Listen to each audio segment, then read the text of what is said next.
All right, well, it's past 7, so I'll get started. I didn't actually have the camera this one on. We do have a quorum. We have a quorum, so it's good evening. Today's Tuesday, January 7th. This is the meeting of the Advisory Committee. We have a quorum. We're waiting for Connie. Terry will not be here this evening. Her mother had some health issues today, so I will fill her spot and run the meeting tonight. Mr. Chairman? Yes. I had spoken with Terry about getting 5 minutes at the end of the library presentation Sure. to share some comparable time data. And I will keep it to absolutely no more than 5 minutes. Okay. Thank you, David. All right, so the first order on the agenda business is 7 to 7:15 Advisory Committee review the meeting schedule. And so I don't actually have it in front of Part of me. the package. Oh, is it? Yeah. So I think Terry and Linda worked on this, and potentially Julie as well.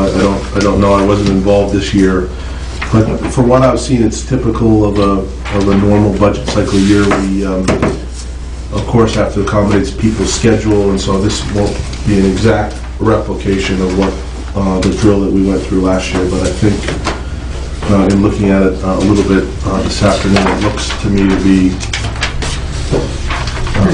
pretty close, and it puts some bigger departments with more time. We've run into some issues in the past where we simply just tried to do too much in one night and not giving some of the larger departments the time that they need. And so I think that is addressed again here.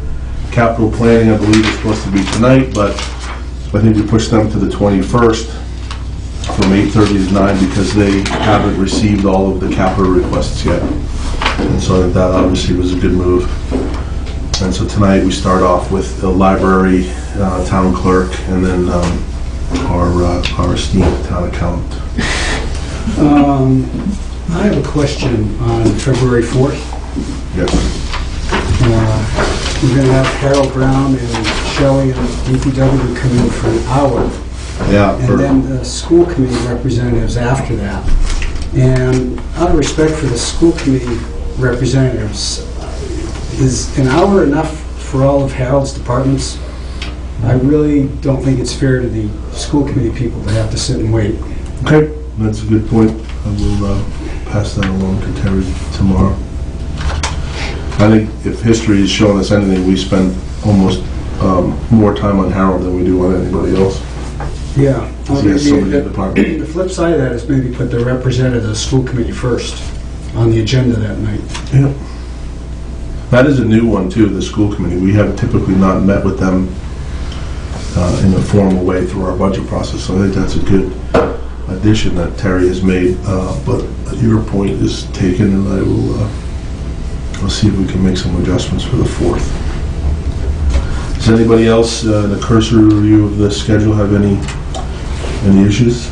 It looks like we aren't meeting on school vacation week. Last year, I remember that we did because no one had. But it was a last-minute addition to the schedule. Yep. Because no one had any particular. There wasn't a lot of vacation commitments. Well, we have some time to figure that out. If we all find ourselves sort of in staycation mode that week, those of us that have kids are tied to the school schedule, then it might be a good idea to meet, considering that sometimes towards the end of the process we feel a little bit rushed on certain things. Mm-hmm. We don't have to make that decision now. Okay, so that was that. This wasn't on the agenda, but I know Linda sent out minutes, and so maybe we can look at some of this 8:30 agenda item now while we wait for the rest of the library to get here. Are you waiting for leave for everybody's coming tonight? Okay. Well, Bob for sure, Okay. since he's got all the stuff in his hands.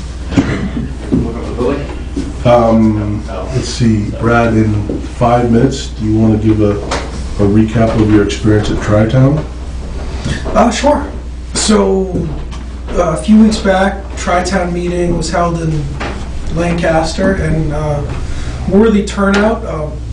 There was so that was on the 17th or 18th of December, the December 19th Selectmen's meeting, if anyone has not seen that. I thought Stan Wysocki did a nice summary of essentially the tenor and theme of the meeting. But in essence, there was, the major point was just overall better communication between the various town advisory boards with the school, and trying to come up with, scenarios, and part of it is that latest agenda item that you mentioned, meeting with the school committee. But just on an ongoing basis, utilizing the tri-town meetings as what they were originally intended for, which is a forum to have the three towns meet with the school committee and have a conversation and just be better apprised of what's going on. And namely, this has come out of a few things that have come up, the spending on the snack stand, and then a few other capital items. So the hope is that moving forward, there's going to be even greater transparency than what the superintendent feels is already taking place, but a greater transparency and understanding, given how, really how much of a, major component their budget, has on our budgetary process. So I know that one of the things that was floated was the idea of sort of an advisory committee to the schools, in addition to the work that the superintendent does and Mr. King does and the school committee does. There was an idea floated around that the schools have a similar advisory function like we serve here, and other committees serve in other towns. Yeah. Was that idea well received? No.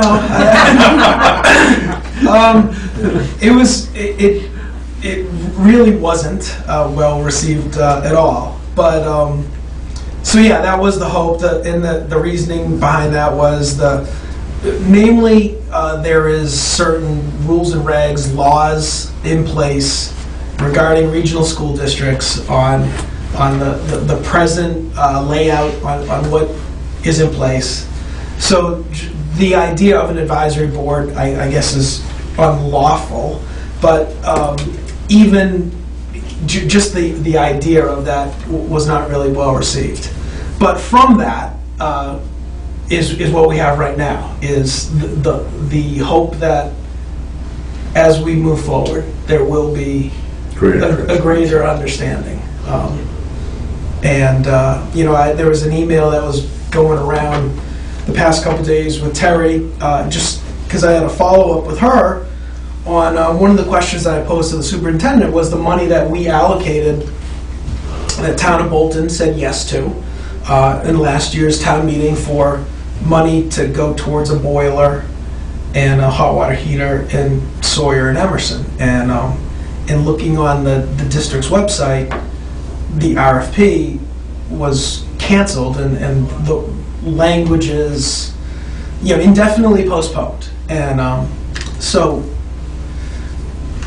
I remember them coming before us last year, and it was rather important.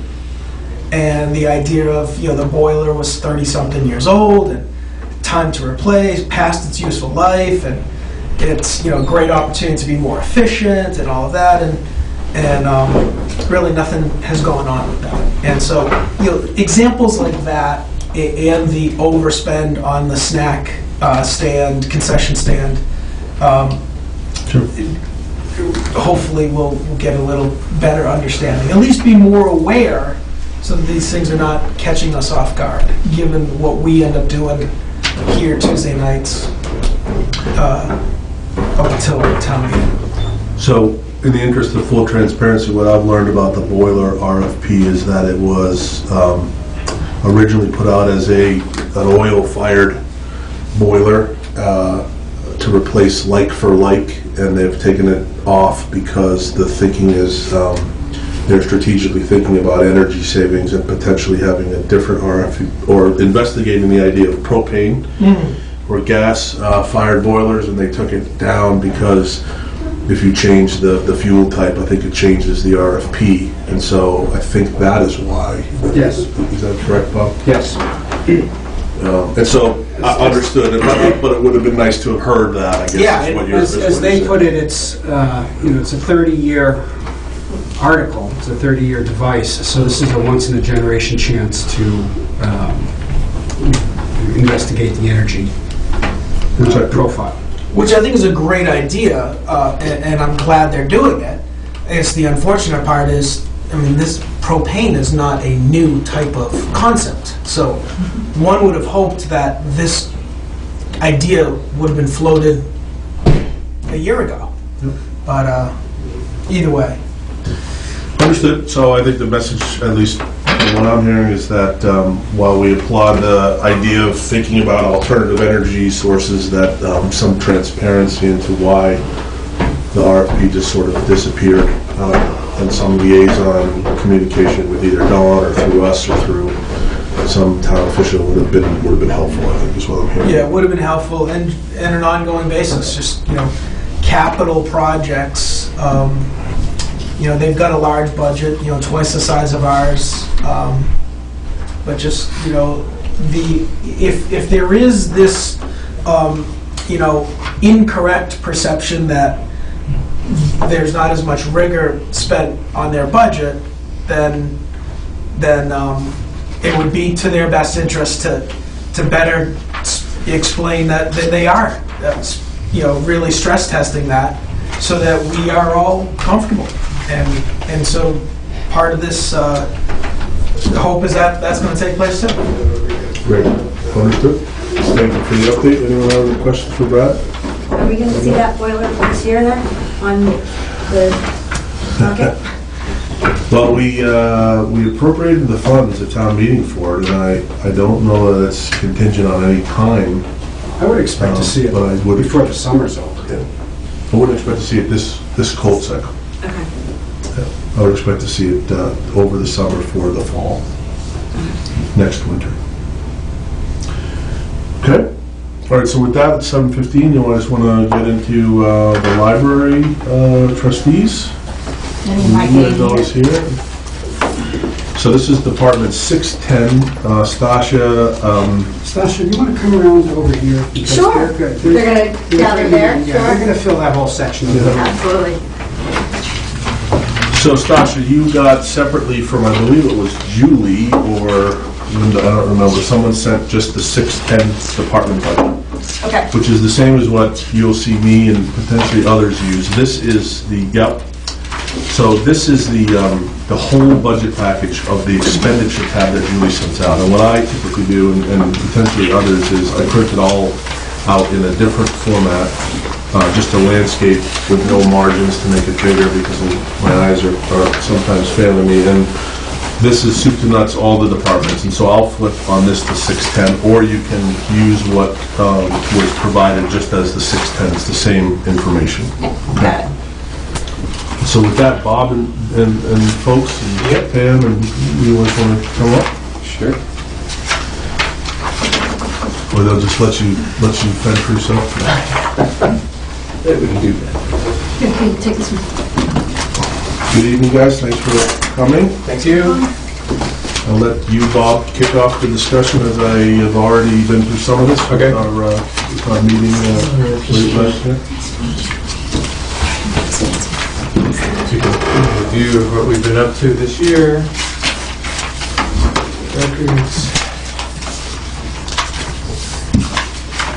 Okay. Thank you.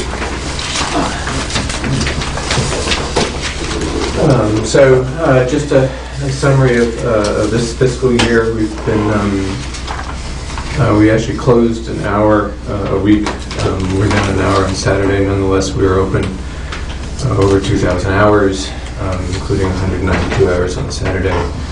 We have roughly 38,000 people walking through our doors over the course of the year. 18 people during each hour, and 744 people a week. Just in terms of our overall production, Our overall borrowing is up 13.1% over FY12. Our interlibrary loan has increased about 2.4% versus FY12. E-books, a growing trend obviously, are up 160% over FY12. And that's one of the areas we can talk about, one of the areas where we're concentrating on some of the long-term investments.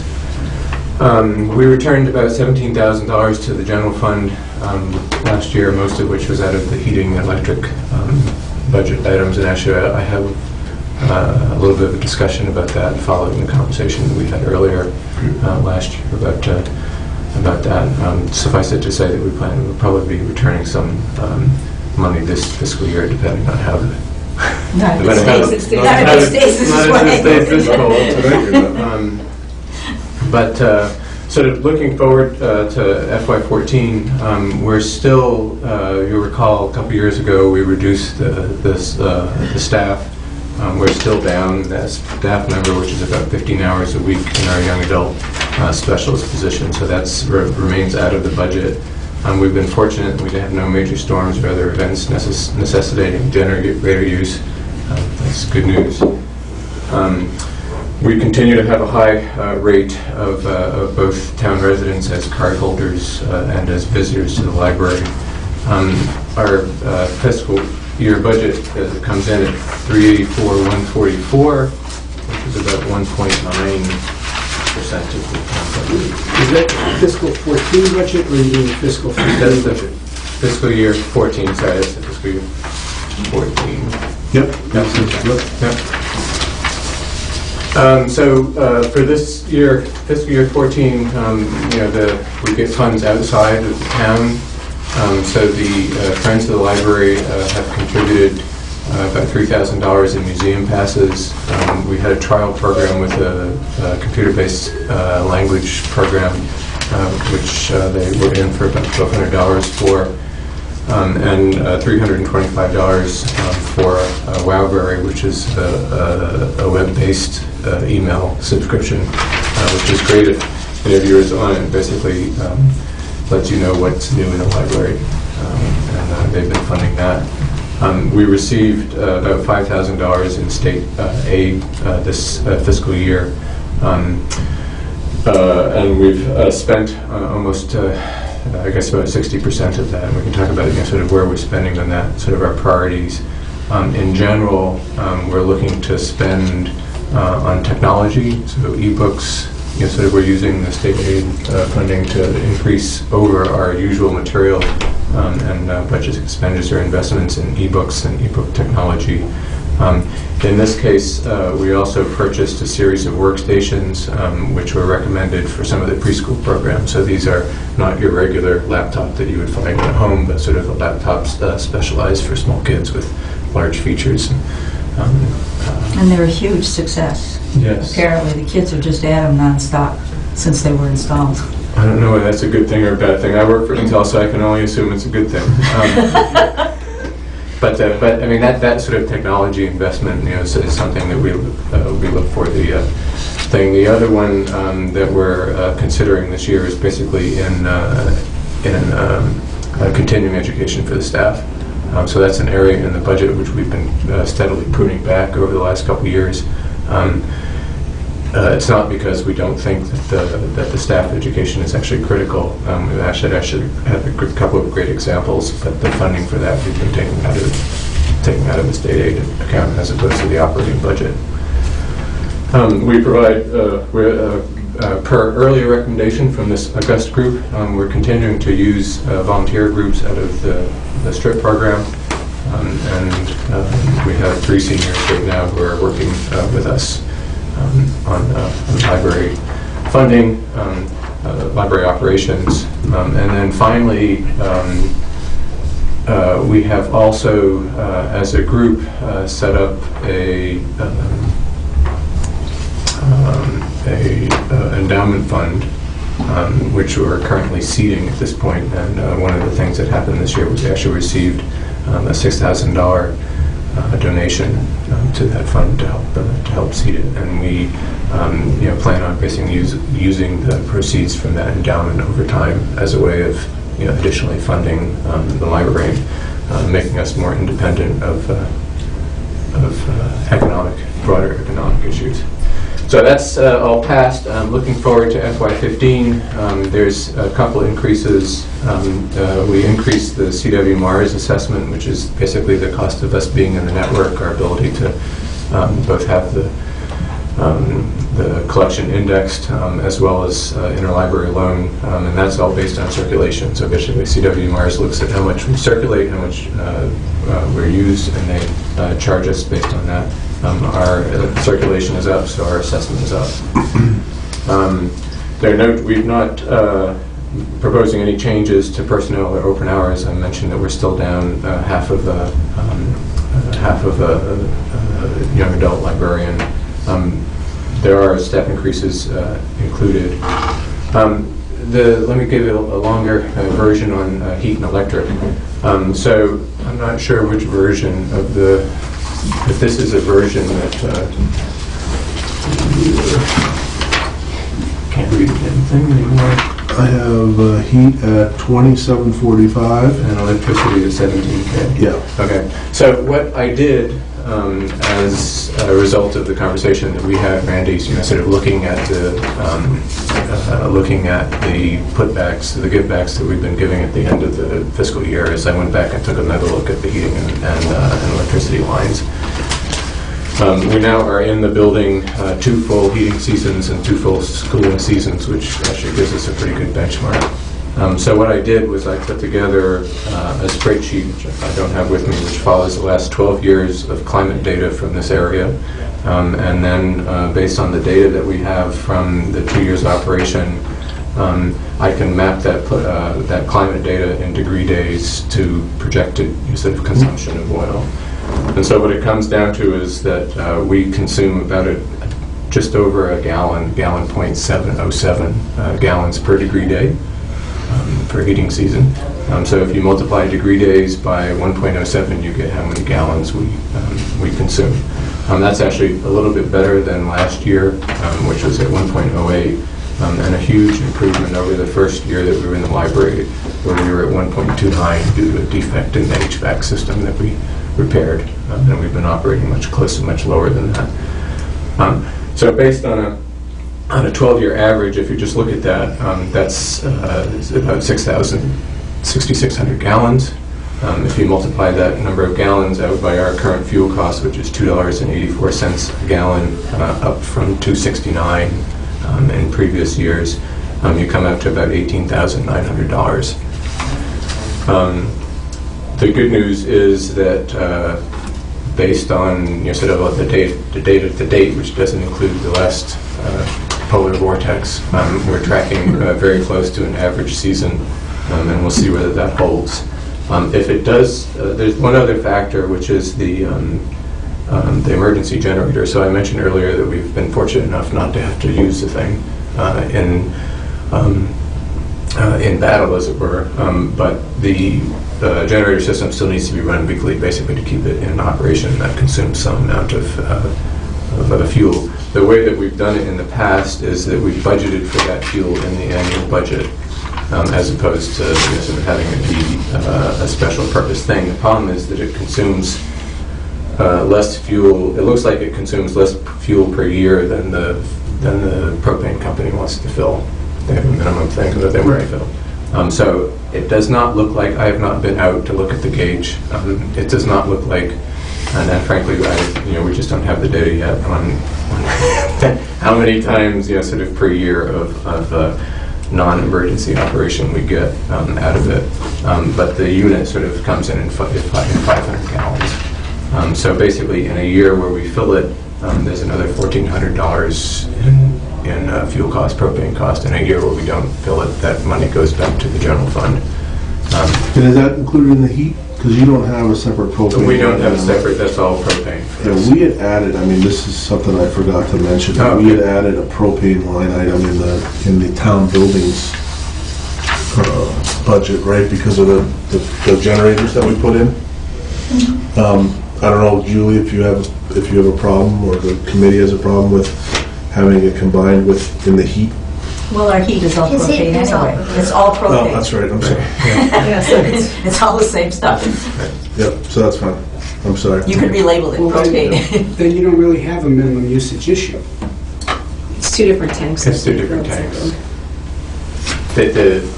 Again, I haven't had a conversation with our current customer. The only thing I can speak to is my own personal propane suppliers. Right. They say they don't like to fill the tank unless it's sort of less than 3/4 down. And we have a 2,000-gallon tank for the generator. But it has its own tank for the emergency generator. It's a different tank than the tank for the building. And don't ask me why, I have no idea. Well, I'm less confused about that, but you did say that if you don't use the minimum amount, you have to pay So it's anyway. not a minimum amount from the truck being there, which is what it is in my house, but it's a minimum amount from the tank. They don't like to add an incremental amount to the Okay. tank. They like to add at least 1/4 of a tank to No, the tank. okay, so let me phrase it quick. The propane arrangement I'm familiar with Okay. is if you don't use X number of, if you don't spend so much money on propane, Yeah. you're gonna pay it anyway. No, we don't. Okay. We All right. don't get that deal. We get a better deal than that. That's good, that's good. So sort of in a year where we filled this, where we had 500 gallons, it's going to cost us about $1,400. If we come in, sort of this year, filling it, we expect to return about $700 to the general fund. If we end up not filling it, it's about $2,100. The current FY15 is still $2,745, and if we add $1,800 plus $1,500, and I added another $500 just so that we don't have to come back to you guys to ask for $200 because we're over budget on the half of the years that are just a little bit above average heating. That comes out to $2,745. So that's I recommend sort of leaving. After all this research, I recommend leaving the number that we put in originally at where it No, is. at least we validated it, and one of the important things that Bob will continuously refer to a meeting that I had with them in December. This was not a violation of the open meeting law. It was my liaison role with the library trustees. We went over the budget at a high level, and I had some questions that I thought would be helpful for folks here. One of the things I learned, or that I've known, and I think it's important to point out, is that while they've given back some money over the years because the heating, the building has been, they're getting acclimated to the new building, the new system. It's been kind of difficult to budget. One of the things that's great to point out is that the library doesn't spend any of that money that they don't need for heat on anything else. And so they will always give it back to the town. And they're actually able to, because it's a non-wage item. If they had an extra $1,000 in heating that they knew that they weren't going to need, they could theoretically spend it on books or other things without having approval for it, because it's a non-wage sort of overspend or whatever. And they haven't done that, and they've always let it flow back to the general fund. So I want to. We haven't been padding the budget. Can they do that kind of transfer without approval by the Actually, selectmen in the last 2 months of the year? I don't believe in the last 2 months they have to come for incur. If it's below the wages line item and below and above the next subtotal, They can do it with they want. can, Move the money around? yeah. Now, that's I news, guess that's it news was to a me. transfer from the library to the DPW, that would... That would require That approval. would require. But we, people are ahead. The point is moot. We treat the utilities budget as sort of a separate utilities budget, and we do that, by the way, with the expectation that if we get a cold winter, that we would go back to you guys and you wouldn't, of course, and you would cover us for that. Right. And where we are now, basically targeting this sort of 2745 for an average winter. It looks like we're probably good this year. Well, you could say what we are next fiscal year, but it looks like we're probably good this fiscal year. But the margin has basically come down a little bit. Just for reference, out of that 12 years of climate data, the maximum, the warmest winter was 16% warmer than the average, and the coldest winter was 7% colder. So if you're thinking about sort of variation on that $20,000, you can think plus 7%, down 16% maximum. That's the change in price of the... And the standard deviation is somewhere plus or minus 7%. That's the figured merit. So electricity is actually a slightly different story. Electricity, we consumed 103 megawatt hours in FY13, which is a little bit less than 110 megawatt hours in FY12, despite the fact that it was a somewhat warmer winter, warmer summer, and therefore a higher air conditioning load. What happens is that most of the electricity, unlike propane, the only thing that the propane does is heat the building. The electricity goes to a bunch of other things, including primarily lighting. So we're more or less constant on the electricity bill. So what we did, what I'm recommending, based on sort of now 2 years of history on electricity and the fact that the town just got a better deal on electricity, down from 13 cents a kilowatt hour to 10.4 cents a kilowatt hour. We're projecting sort of a run rate of 12,200 versus the 1,700. I'm sorry, that was for this year. So this year, sort of with this sort of change taking place, we expect to return to about 4,800 in the electric item.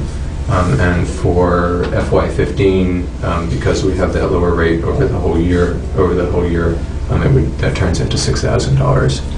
So right now you show a $17,000 line item for electricity, and we would recommend that you reduce that to $11,000. Okay. That doesn't have any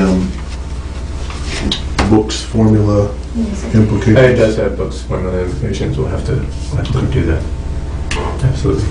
Again, and again, that's with our expectation that if we have the hottest record, the hottest year on record, and we go over that we'll be able to Make us whole. Exactly. So you're good with that, even though you spent 12,500 in 13, and 14,452 in 12? Assuming the price holds. Do we know how long the lock is for on the kilowatt hour? We entered into a contract, electric contract, and I don't recall what the duration of it was. So I'm committing to 103 kilowatt hours, 103 megawatt hours.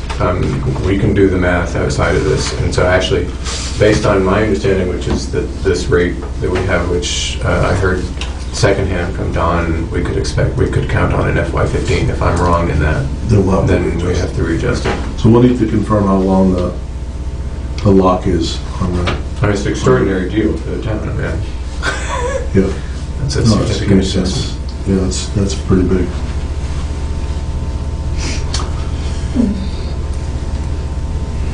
Okay. It still worries me as well. Well, it's the lowest you have on record. That's what's, But it's the lowest price that they've also had on record. but To date, So what do we have the... to date, you have $7,683 in electricity. Yep, and we're budgeted to... Let's see, this is the expenditure ledger that you sent out today. Yeah, and I'm projecting to come in at 12.2. Right, we're about halfway through. With no air conditioning season to come Okay. through May. You're comfortable then, I'm fine. Just following where the math takes me and Yeah, trusting no, I that think it it's- takes me in the right place. I think this is from today. Ledger, it says electricity is 95.35? That's what it says. All right, but that's not what it says. No, this That's the budget. It's 78 that they've spent. Excuse me. It's what's been spent versus what's budgeted. And they spent 678. They Oh, you know only what, have, because these two are switched. they have For 90. some reason. Oh, okay, no, the line items are Yeah, backwards. I don't know why that's like that. They still have money left, right, so? Oh, they have my. Yeah, it's just that the 14 budget that's on the spreadsheet doesn't match the 14 Oh, yeah, budget okay. that's on the expenditure ledger. But Julie found it and will adjust it. Okay. Can I ask a couple questions, or are we? I think we're almost done. Just to go back to the FY15, we're at 17.5% books and materials. This is the same place that we were as of a couple years ago when we reduced it from 19% in order to reduce the budget in that fiscal year. We would like to increase it, but based on the overall balance of the places that we can spend money, we're keeping it at 17.5. Just a couple of things to remind ourselves of. There's, I believe, out of the IT budget, we expect a request for upgrades of PCs from Windows XP, which is apparently being end of life from a support perspective. So we obviously support that. The computer terminals in the library are among the most used elements of the library. People come in and log into those all the time. And then the other, and this falls into the late breaking news category. So we have been working with the chief on a plan for replacing 2 security cameras, which we have inside the library. We believe that falls under a capital expenditure as opposed to an operating budget expenditure. The last time that we spoke with the chief, he was going to pursue a proposal that would take a look at the town's overall requirements for security cameras and include the library in that. As of this afternoon at 4 o'clock, I heard that we might be putting in an independent, sort of library-only version of that, with that being separated from town hall. And I frankly I'm not at the bottom of that to understand. From the library's perspective, it's clear to us, just based on not only in principle, which is that inside the library, the reason we had the original 2 security cameras was to protect patrons from the real world that we live in, where bad things happen in public places, especially our visiting children. Which is the reason that we put those 2 security cameras. Those were part of in the new library, or part of the original expansion project. They were donated, And they died. They died. Lasted a couple of years. They died. They They are lasted dead. a couple of years. It's part of the $1 million that we had to. And we found out that they died, of course, when we needed them and they weren't available. So in talking with the chief and replacing the indoor system, you recall that we've also had an issue outside the library.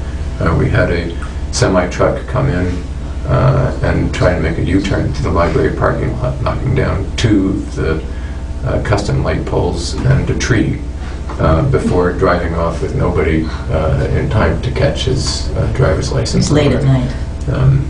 Despite the fact that the neighbor was out trying to figure out what all the racket was about.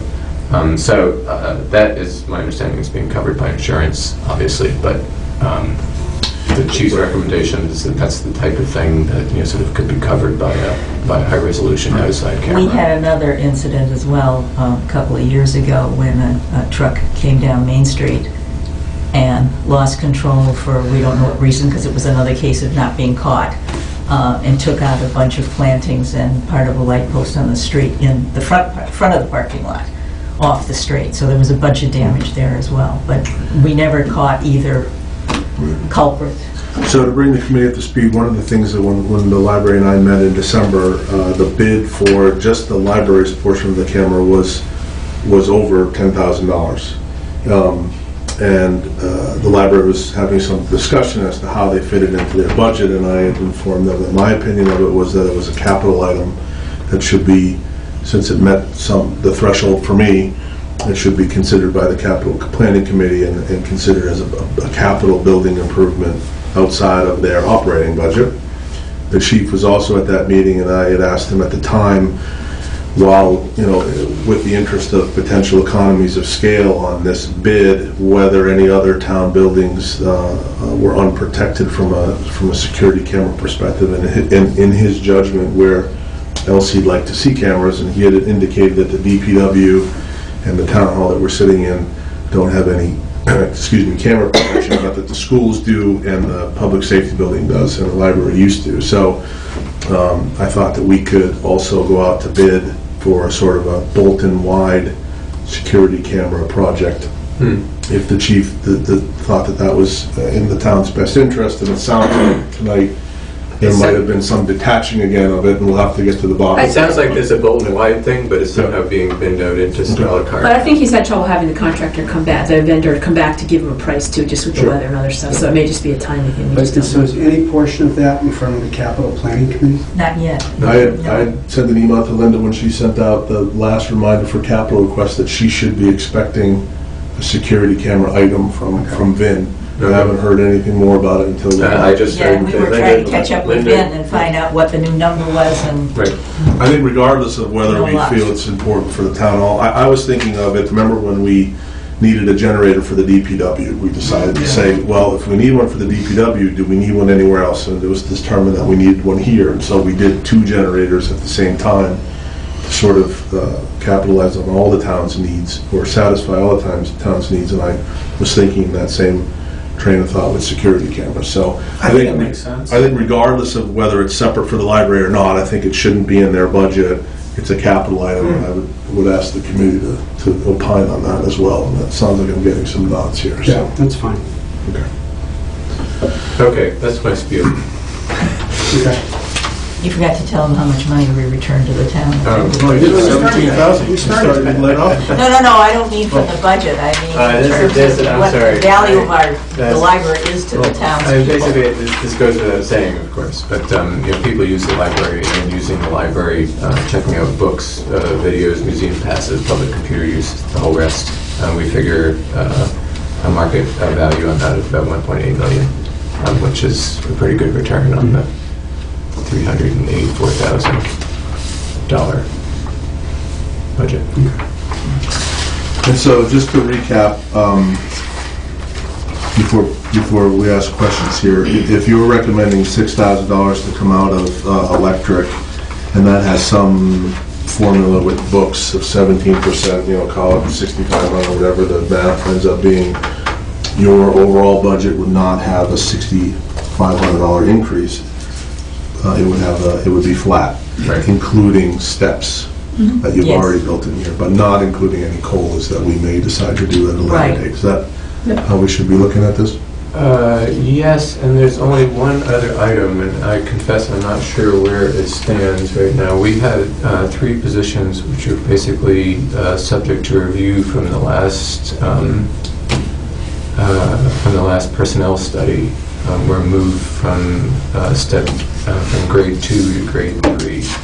I believe those have been figured into the budget, but Yes. I'm not sure. Yeah, you have Kelly a, reworked it, including those based on the January one and the July one. you have a $4,800 increase in the salary, okay, so I would assume that it would. So that's just for your information, that's where the increase comes from. These are, you know, sort of staff positions which we've been arguing, which we've been having discussions, advocating Discussing. for a number of years now, and I'm happy to say that I believe that the right outcome has finally transpired. Okay.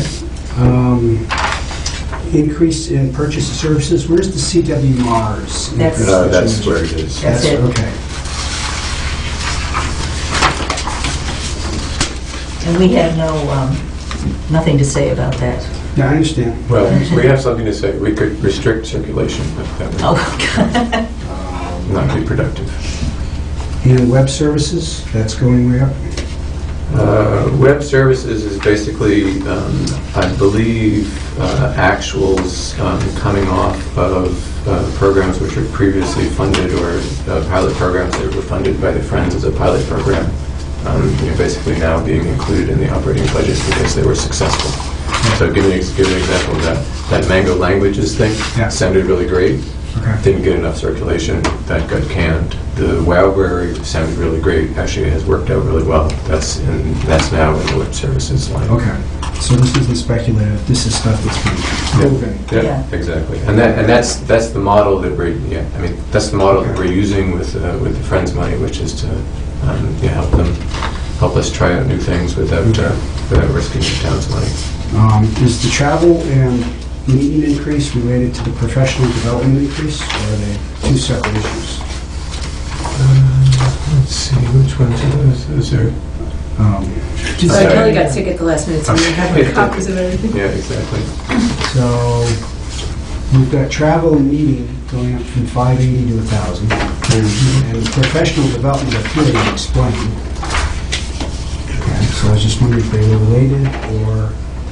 They would be two different things. Okay. The travel and meeting would be, for example, we send Shauna to the New York Book Fair because she comes back with a ton of wonderful stuff for the kids. Okay. And the professional development would be them taking courses for whatever. I mean, that's, like I said, I mean, one of the reasons we're investing outside of that budget amount amount is not enough, frankly, but we see huge payback on it. So Shauna, for example, has been working to improve the children's program. We've also instituted a program whereby we do book delivery to the senior center. And again, this is all staff. This is the result of having a motivated staff basically looking for ways to improve the library services. This did not come from the trustees or from Kelly. So that's, you can't buy that. Maybe you can, but that's our goal there. All right, I'm fine. Can I ask a question? Sure. The newbie. Hi, I'm Bob, by the way. I'm Stasha Downey. It's nice to meet you, Bob. Nice to meet you. I heard reference to something about the 17.5% and somehow when numbers start changing. Yeah. Can you just explain how that all fits in? So as part of the state library program, the Massachusetts Board of Library Commissioners puts in recommended standards for state libraries, and the goal is to basically establish a standard by which all the libraries, so that you don't have some library who says, well, I'm not going to have any books because I can just go interlibrary loan from somebody who spends money on books. So they have standards for all sorts of things, including number of open hours based on the size of the town, percentage of operating budget that should be spent on books and materials versus spent on... So they have percentage guidelines. Gotcha. Right. So it's your total budget. That's right. And then that 17.5% is what Goes to books and materials. Okay. All right, then I want to make sure that's statewide? That is statewide. That's Massachusetts statewide. And it's different for different sized towns. In other words, Okay, the based on percentage range is population. based on how big the town is. But also, truth be told, the 17.5 is not actually where you're slotted currently. I just want to explain. So and within that, right, within that standard, there's sort of a good, better, best, flexibility, or maybe marginal, better. I don't know how to grande, large, whatever words you want to do it, but a three-stage system. 19% for a town. Well, and the other thing is that the size of the guidelines are based on the town population, and at 5,000 more or less, which is I believe where Bolton still is more or less, we're on the bubble between towns of 2,500 to 5,000 and towns of 5,000 to 10,000. With the object being that larger towns, basically are spending more money for infrastructure, therefore the percentage of books and materials can be smaller. So it's like 16, 19, and we're at 17.5. And we're at 7. Because we're on the line. That would be the simple way to look at it. So for 5,000, for towns of 5,000 below, it's 19.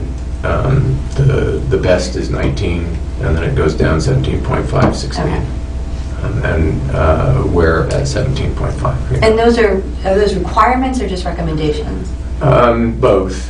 So the good, better, best is all good questions, and reprising discussions that we've had, good discussions we've had over the year. I appreciate listening to this. So- Guys, I'm sorry. Thank you.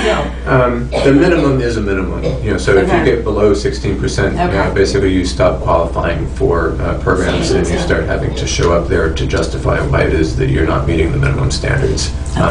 At worst, it can, So our minimum is 16? our minimum Our is minimum is- 16 and we're at 17 and a half. So years ago, when we had a much bigger budget crunch, we had asked the library to shave some considerable amount of money off their budget because we believed that we were spending, at that time, we were spending 19 when we should have been spending at 16, if I'm not mistaken. Oh, okay. And so what, we just told the library at the time, we want you to trim $10,000 out of your budget. We'll let you decide how you'd like to do it, but we would recommend you going from 19 to 16. They decided that they didn't want to sacrifice that level of books and materials, and they actually came up with some other ways to shave money, like cutting an hour. Actually, in that time, just to be clear, that was when we cut the Position? Was it the position? Yeah, I heard that, okay. And to leave their books at 17 and a half. They still accomplished the savings that we needed them to at the time, and we sort of had a gentleman's agreement at the time that we would still support the 17 and a half as long as their budget got shaved a certain amount at the time, and that was 8 years ago. And there's one other thing that you need to know, and that is that if you don't meet the minimums, if you don't meet the minimum in terms of funding for the books and materials, and you don't meet the minimum standards for the hours, again, based on your population, then you lose accreditation with them. And what that means is you lose access to the network. So you can't, right now, you can use your library card, your Bolton library card, anywhere in the whole central Massachusetts library. You can walk in. Yeah, and if you lose that, then you not only can't get interlibrary loans, you can't go and use your card It at Harvard, isolates for us. example, Yes. or Lancaster, or Stowe, So that's or huge. Hudson. to So keep it's that huge. 16. But we I still mean- have a good buffer between. We still have, Yeah, our- yeah. and in terms of the open hours, we're not close. At the 41 hours we were open a week, we have, I don't want to imply that there's room to So do you want to air that I do number? not want to hear that number, but No, but I appreciate we're just so how that that you goes. have Patrons would like it to be bigger. Right. All right, so Thank in the interest of time, we're 10 minutes over, and I know that David had requested from Terry that he get 5 minutes at the end of the discussion here. So just before we get to David, Stasha or Brad, do you have anything No, I'm good. Was it? you'd like to add? And I've been through it as well, and I think just before David launches off, no pun intended, the ultimate result here is a almost completely level funded budget, including steps, which I think is Nice. a pretty good product. Yeah. I would just ask, again, before David's comments here, that Julie, could you, I think the way that we're going to run this, I haven't talked to Terry about it, but since we're so glad that you're here, we don't have to send you the email at the end of the night. So I think just to recap, and we always did this anyway, but this was me writing it down, I think we want to take the 17,000 down to 11, and then if you could work with Bob on the formulaic approach to books and materials, that'd be the and only change. confirm with Don that we actually have that question. The walk. Yeah, the walk. Yeah, how long the duration of that? I mean, And it's already built into the spreadsheet. right, I mean, if it comes in, I mean, obviously, if we come in and the price of electricity has gone up, we'll be back. Understood. It will not, we can make, by the same token that we return this money, we cannot take it out of the rest of the operating budget, it's up there. Understood.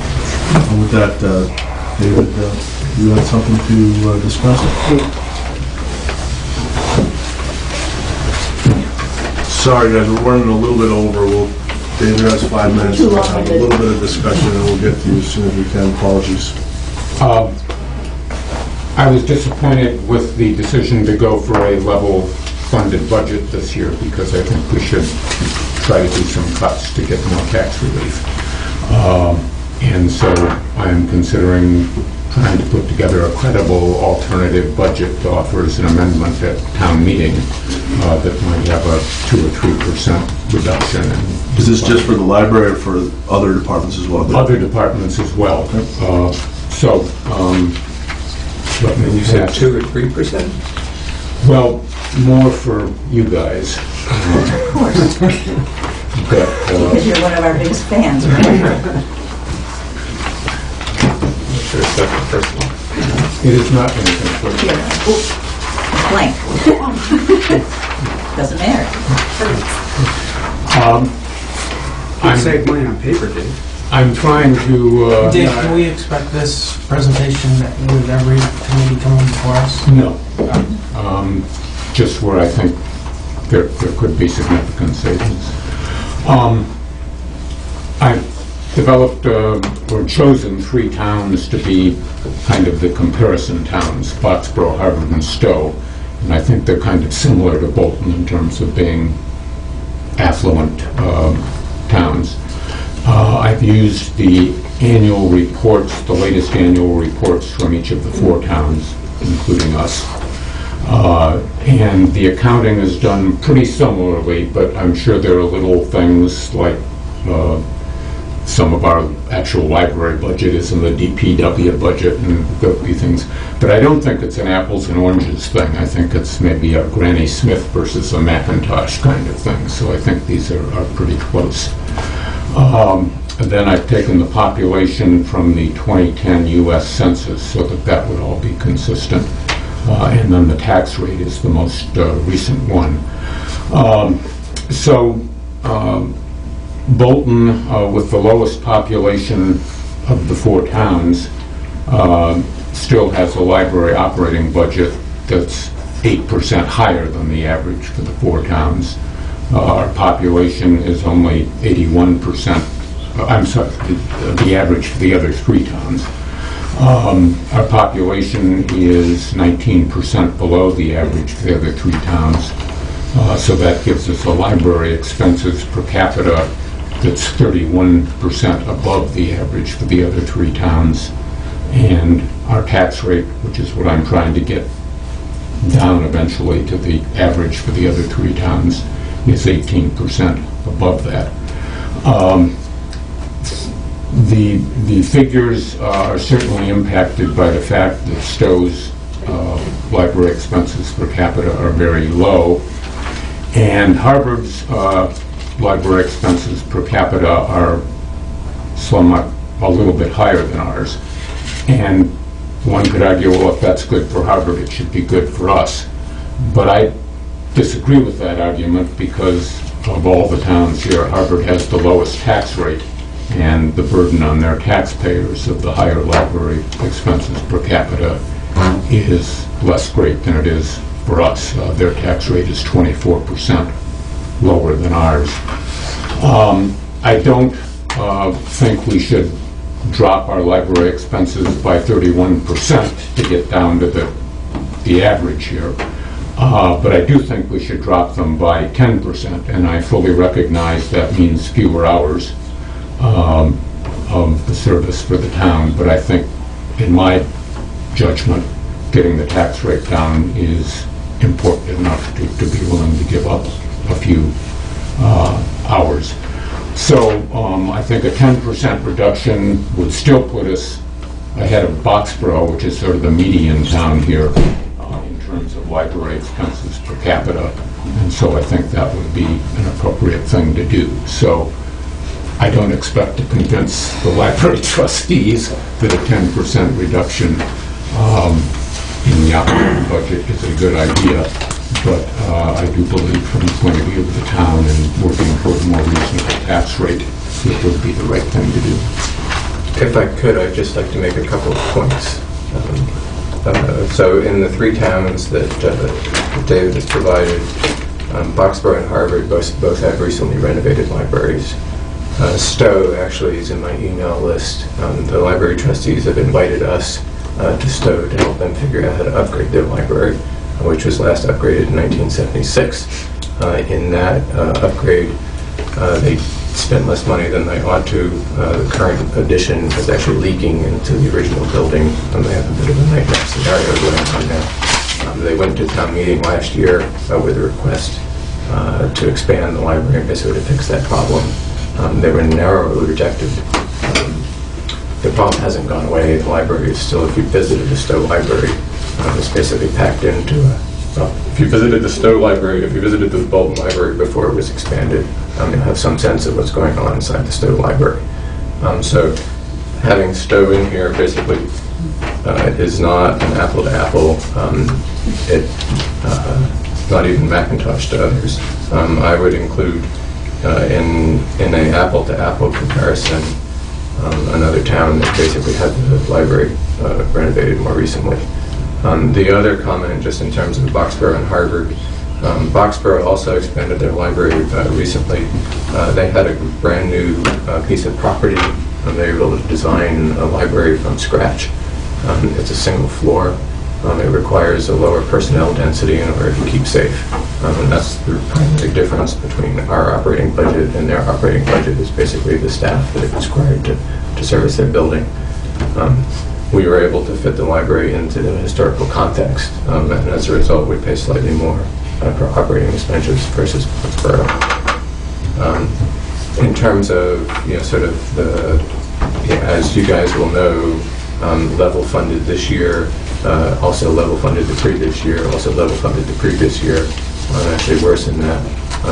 We took a cut in the previous year. So throughout, sort of this economic crisis where we've seen the value of property go down, at the same time the town expenses have been tied to small increases, and the tax rate going up. The library has been, over that entire time, has been responding, I think, appropriately by pruning the budget. David is right, I don't agree with his recommendation to cut hours. Basically, that was the reason that we received premise donations of $1 million to build this library so that it could be used, and it is being used actively within the town. So, those points. I would have a question for David too, because I looked up, we each took a town to look for comparables other than Stowe, because you had already done the Stowe business. And I took Lancaster. And when I went over, looked through the Lancaster budget, I looked at the line items in the budget, and I looked at our budget, and I had to take money out of the Lancaster budget, or actually, take money out of our budget to make in order to compare the two budgets, because they weren't apples and apples. They were apples and, I don't know, Frankfurt. So I would ask, did you go line by line in these budget comparisons to see if the numbers that you've got here are actually comparable expenses? I don't know whether you did did or with Stowe. I haven't with the other two. Well, the numbers could be quite misleading then, because, for example, in Lancaster, it looks like their budget is actually a lot lower than ours, but it's not. And if you look at it as a percentage of the whole town budget, they're 1.8. This was in fiscal 14, budgeted 14.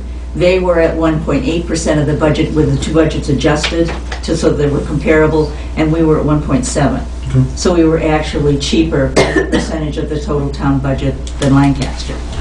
All right, so in the interest of time, we could debate this for a while. I would say the following, and I'll just open it up quickly to my colleagues here to see if there's any comments as well. I don't support what it would essentially amount to almost a $40,000 additional cut to the library budget. I can say that right now.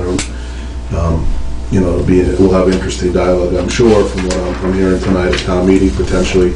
What I'd like to see, Bob, if I may recommend, that to counter some of this, I thought it was, I asked you guys this question in December, I thought it was great that you included it. It's astounding to see that, 40,000 people visit the library, 18 people for every hour. I'd almost like to see, as a counter, some of those statistics, if they're available for these towns that David's benchmarking us to, because it very well could be that they're not spending as much and people aren't using it as much. And so those would be my comments. Yeah. Okay. Anyone else? Yeah, I'd like to know why you chose those three towns as comparable. But because I think they have the same kind of population, relatively affluent suburban populations with, I think... Well, why not Lancaster or Sudbury or... Sudbury might be a reasonable comp. I think Lancaster is significantly lower average income. But they're spending ours. more, bigger percentage of their budget on the library than we are. Well, So, I mean, go ahead, Bob. please, so I'm just trying to understand, you know, your whole premise is based upon the fact that Boxborough, Harvard, and Stowe must be comparable towns, but you never lay out a case why that's so. And- Well, and on I the also surface- I want nearby towns, and, But Lancaster's a bordering town, Hudson's a bordering town. but again, Berlin's a bordering town. the income levels are not the same. Uh, And again, my basic premise is that I would like to see the overall budget reduced so that we can have a better tax rate. And while there's going to be these Granny Smith to Macintosh differences, by the time you do it over the whole budget, that's going to wash out, because when you look at the whole budget, we have much bigger tax rates than all of these towns. So somewhere in the overall budget, in order to get our tax rate down to their level, we have to do some cutting. So how much would you recommend the schools reduce their budget in order to so help let's- us have? No. All right, so let's, great question. You can have that discussion with her. Now, that's your meeting. You can have that discussion. If you want to talk about apples to oranges, that's apples to oranges. Library to school, really would be apples to oranges. So I do while, have an opinion on that. Well, it's just a matter of where you can make it. so let me just, okay. That's all. go. I know, but. it Even is assuming apples. these numbers are all in play, I mean, the Bolton number, Dave, they used 375. There's the budgeted number, the library's actual number is 347. Assuming all your other numbers are right, that says Bolton is right in line with the No, Freetown average. The others are all budgeted too. They all came the same way out of the same Leave out- annual reports. And the 347, I think, was temporary because of losing that position unexpectedly. All right, either way. So let's just acknowledge, though, that I speak for, I think, everybody, that we're all troubled by the tax rate. We've all, in prior meetings leading up to what we're embarking here tonight, over the course of the next few months, we have many ideas as to what we can do, affect tax relief up to and including taking a large part of the free cash that we have and not using it for capital or operating, and actually recommending that potentially be an article for tax relief, or we're recommending the assessors to leave levy capacity. We're addressing it. I'm not sure that, at least personally, addressing it is, radical across the board cuts in some of the bigger departments. I don't think that we're at least for me, at that point right now. But there'll be much dialogue on that in the future. Anything else from anybody before? Yeah, I would just like to say, I like that you folks have included, and you've started the endowment. I applaud you for that. And just the additional ways of looking to raise money through the Friends. And I would hopefully that you guys can foster that with the same enthusiasm that you had when the library came on board, and encourage those types of donations, so that can take a better, hit against these numbers. That'd be great. Thank you. All right. Thank you guys for coming. Appreciate it. Thank you. You're grand late. Good night. We will be in touch should anything dramatically change. I pulled it in. I do apologize. Thank you, sir. I was going to email you, but I would have to run. All right, so Pam, I'm sorry, would you like to come up? I apologize for being nearly a half an hour late. That's all right. Terry was here. If Terry was here, yeah, no, I understand. I'm really acting tonight. I've had my day in the sun. Oh, Harold, you here for this too? You didn't come up? I didn't know. He's for the I'm here because of all the drafts on, I'm sorry, okay. at 8 o'clock. I apologize. All right. We'll dispatch of Pam in short order. Harold. That's great. That's okay. We love you I'm fine too. with that. I'm fine with that. No. All right, let's start Okay, with how do you want to do 161. this? Do you want me to, Town clerk. walk through, or? Yeah, let's just start. Okay, so I'll sure read you some guys- of it and then we can. Okay. So 161 town clerk. Right. You have a budget in 15 requested of 104,625, which is up from 107,56 in fiscal 14. Yeah, I'm just Right, using right. open. So let's just go through the main drivers, and it looks like, for me at least, the first one is software support of 2,500. That, well, we just Yes. assume that salaries is just steps? Just step, right, And not no included. hours No, increase or anything like that? Nope, no Okay. COLA or whatever. So do you want to start with 2,500? Yeah, the 2,500, I chose to put in just to get the ball rolling on discussion because the code supplements, we have the bylaws online and everything, and it's really working out well. But each year, when we go to town meeting and whatever, we have changes that have to be made into the bylaws. And so they do that for us, and they provide us, the online support, and then they give us CDs and the books and everything. So that's the maximum it would ever be. If we don't have any bylaw changes, there's no money spent. That would be like the max. So I would love to have that be spread out amongst other budgets, but I manage it, I'm on top of it, I'm always trying to negotiate with them to make it less. So I figured, keep it under my budget, because I'm dealing with, the AG's office, and I don't know. How's this been paid for in the past then? Out of whose budget? It hasn't, it's brand new because we just went online a couple Oh, of years okay. ago. So this is like the first year we've been up against this. In fact, I had to sort of scramble and find And will this be an annual amount going forward, Pam, of a Yes, similar magnitude? Yes, it would. Contractual? No. Just- It's upwards of, it would be no more than 2,500 a year. Okay, so it's So it will like on change. it's on a fee for services kind of thing, and your estimate is it would be under $2,500. That's what they're telling me it would be. No more than that. And we don't, since we've decided to be online, this is an expense that we've decided that we Have to live with. incur. Yeah, right. There's really not an alternative. No. But I truly try to negotiate them down. In fact, I tried to get them to do our special town meeting because we had stuff we had to put in after annual. Right. Okay, any discussion on that? That's really the only item that's gone up, other than step-related costs. We can take a look at expenditures for Pam really quick to see how she's tracked and Did you send us that justified. too? I did, but it seems to be a little sorted Oh, incorrectly, so Oh. they may not match up correctly. because I'm seeing. I have Yeah. November's, November's would be fine. Well, that's December, but there might be a mismatching of, but yeah, there's nothing nothing. that jumps out from the November ledger. Pam, all your Oh, okay. hours and the other items that you have in the budget are working as intended? How many hours? All the hours that you have in here and your assistant? and- Yes, they're working fine. And Yep. all of your other miscellaneous items like supplies and dues and the like are, They're all working fine. and we're not leaving any money on a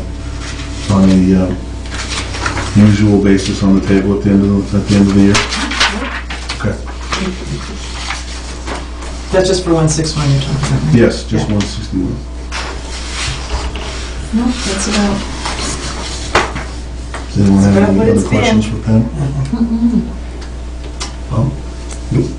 Okay, with that, I think we can move to 162. Okay, so as you know, roughly every other year, we have 4 elections, like we have a state election. So we have a state election coming up, so it's going to require a primary and a state election. It's for the governor. It's going to be pretty big, so I have to factor that in.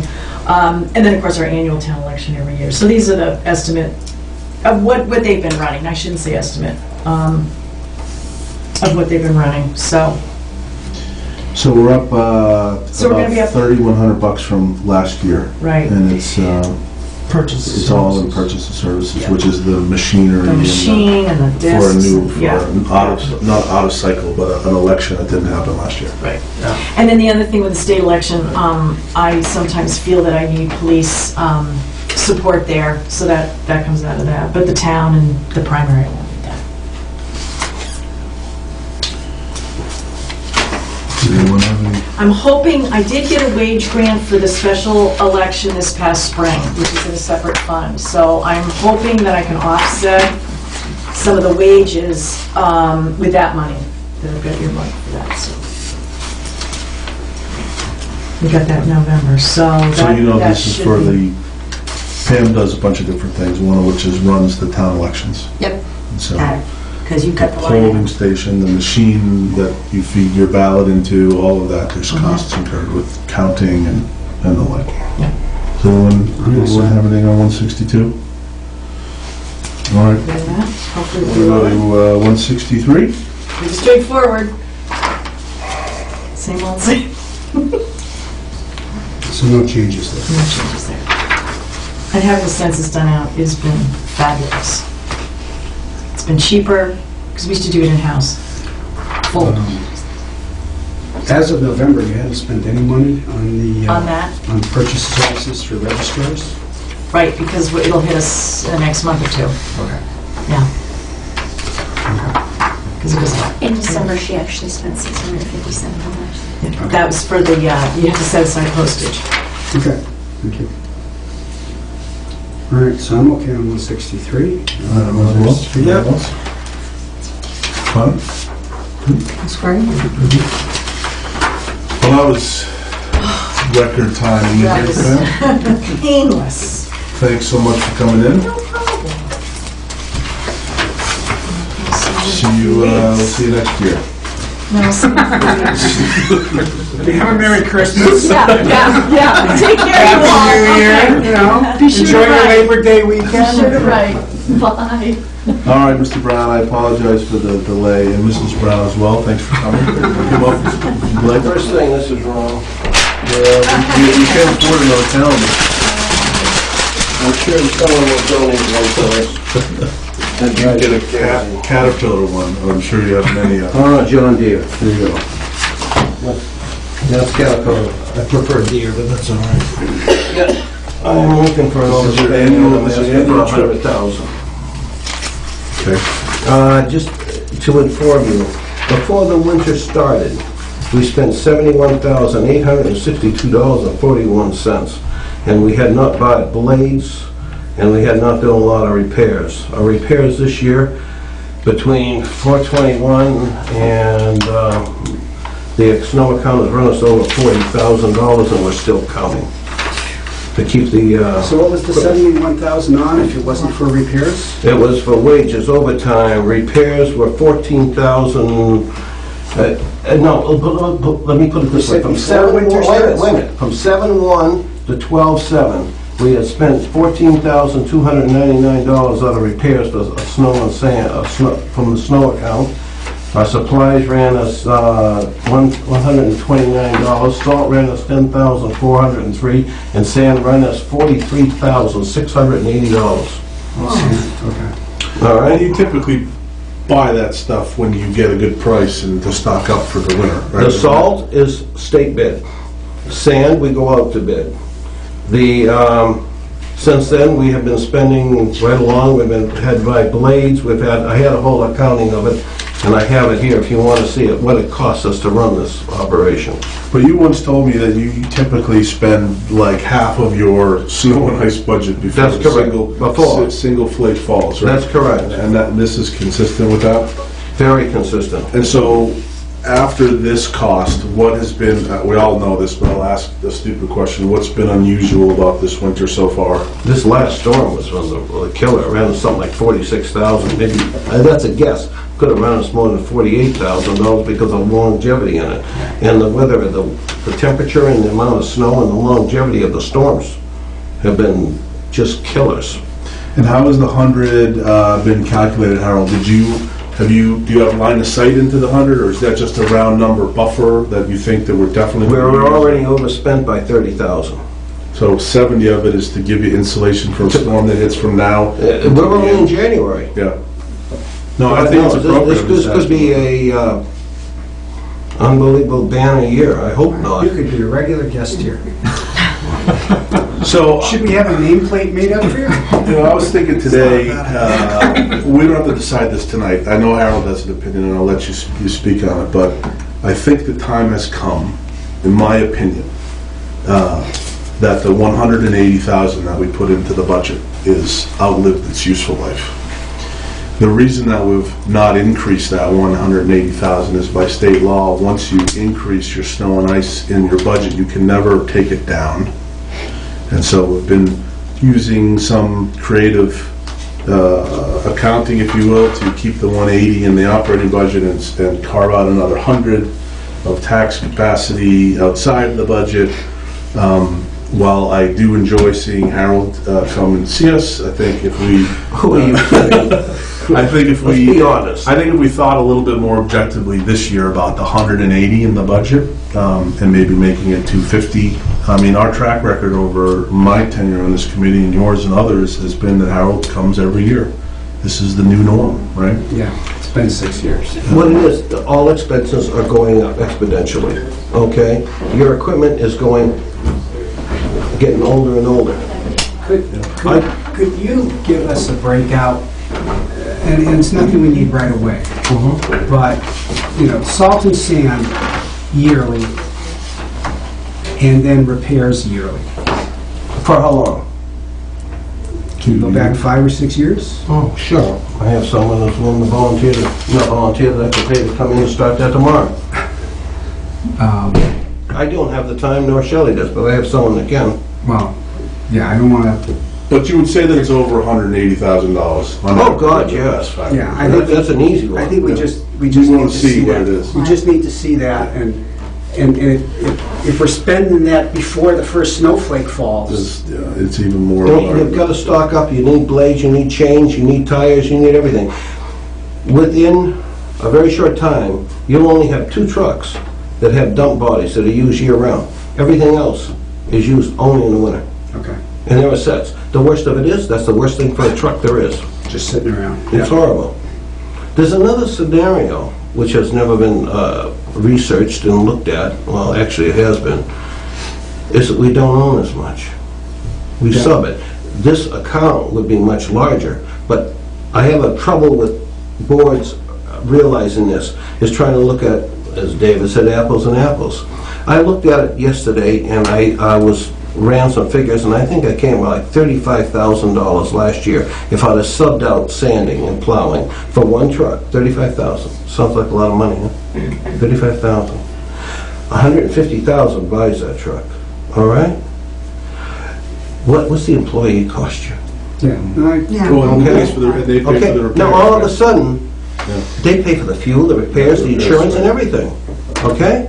All of a sudden, what is accepted as a norm is wrong. It's wrong. Are other towns moving to that model? Do you know? No. I came from private industry here, and I was educated by people, that's the way they thought. I'd rather pay $35,000 and have somebody do it, and that truck go home, or else all that truck sit in my yard, sit in our garage. Yeah. Come winter time, Sam, he sits in a nice warm garage, he gets in and he dress up. At the end of the year, he disappears. Yeah. I owe nothing. Zero. He's very happy, I'm very happy.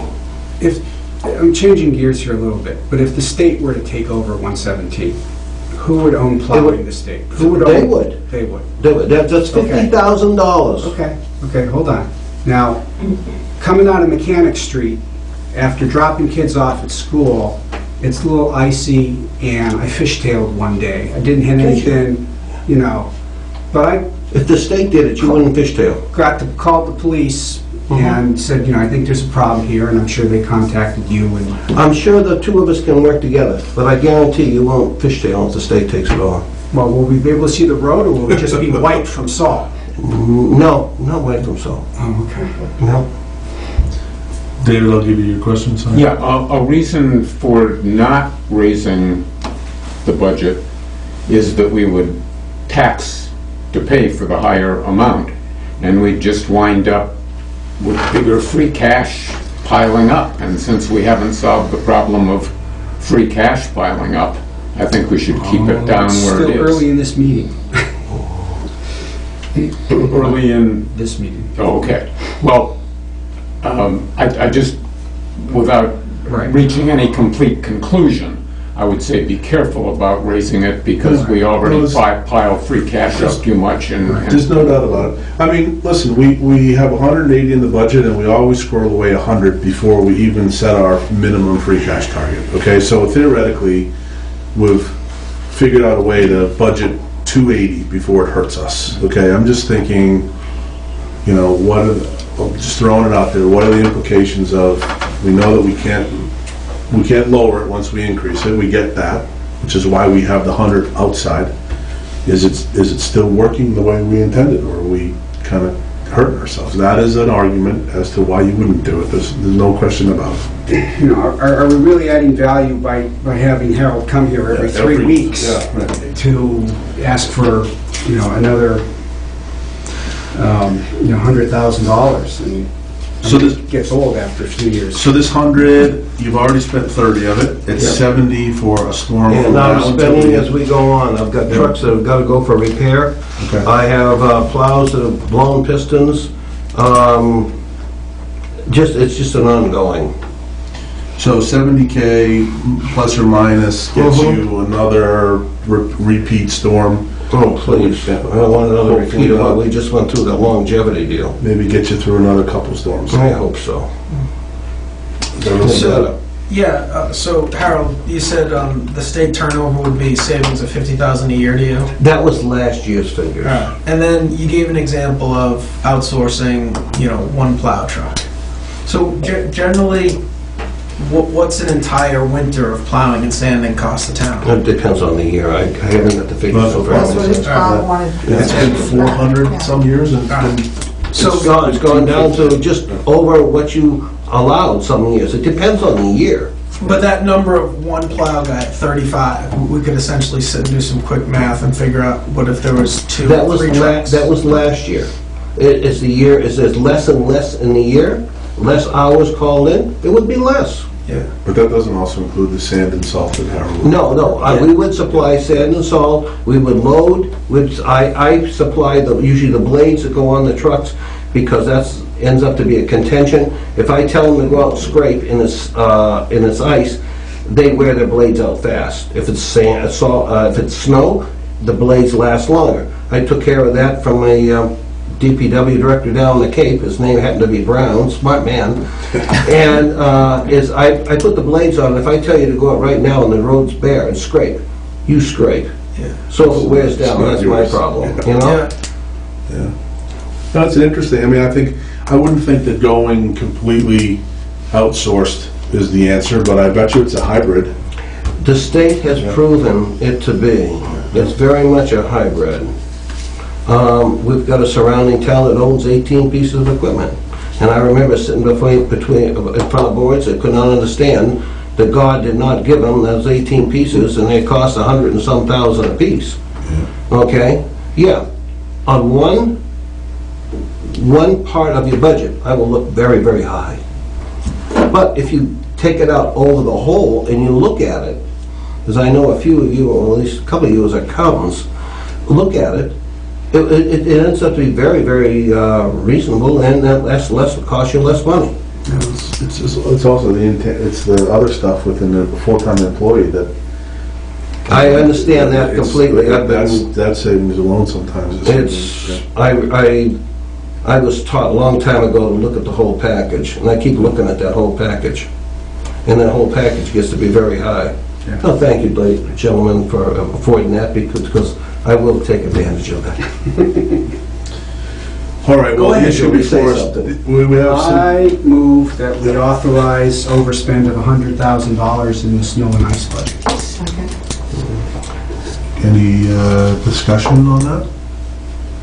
Okay, No, I have one more thing to say, and that happens to be what David brought up. When you look at Eddie, including all these buildings, including the library, the town hall, just look how much it comes out of my budget. Because David gave us a report, David, would you call it, or a breakdown. When I took David's breakdown and I looked, how much of it was, like David brought cemeteries, didn't include Stowe cemeteries, that is in my budget. The building maintenance is in my budget. The cleaning of the library is in my budget. The maintenance of that library is in my budget. You take them all out of my budget, all at once, I'm less. Okay. So you've got to add what you give me into those other budgets to become apples to apples. Nope, understood. So I understated the library's cost. I didn't. I just want to point that my budget, I'm defending mine. You take all those out, I'd be very That's happy if February you took 4th, it. not tonight. What? That's February Yeah. 4th, not tonight. Okay, I'd be great. It's just a preview, though. I like it. All right, so there's been a motion made and seconded to transfer $100,000. No, authorize Authorizing overspend. We're not the transferring overspend of anything. $100,000. All those in favor say aye. Aye. Opposed? Julie, could we have a new calendar? Sure will. Thank you. I'll take it out of your budget. Thank you, Harold. Make it 3% cheaper than last year. Thank you, Barbara. Good to see you as always. Yeah, to keep my mouth Yeah. You didn't say You didn't work tonight, though. Maybe next time. You don't know See what it would have been if she hadn't. Barbara, we'll see you on the 4th. Get home safe. Thanks. Yeah, stay warm. All right, Ms. Costello, town accountant budget, 135.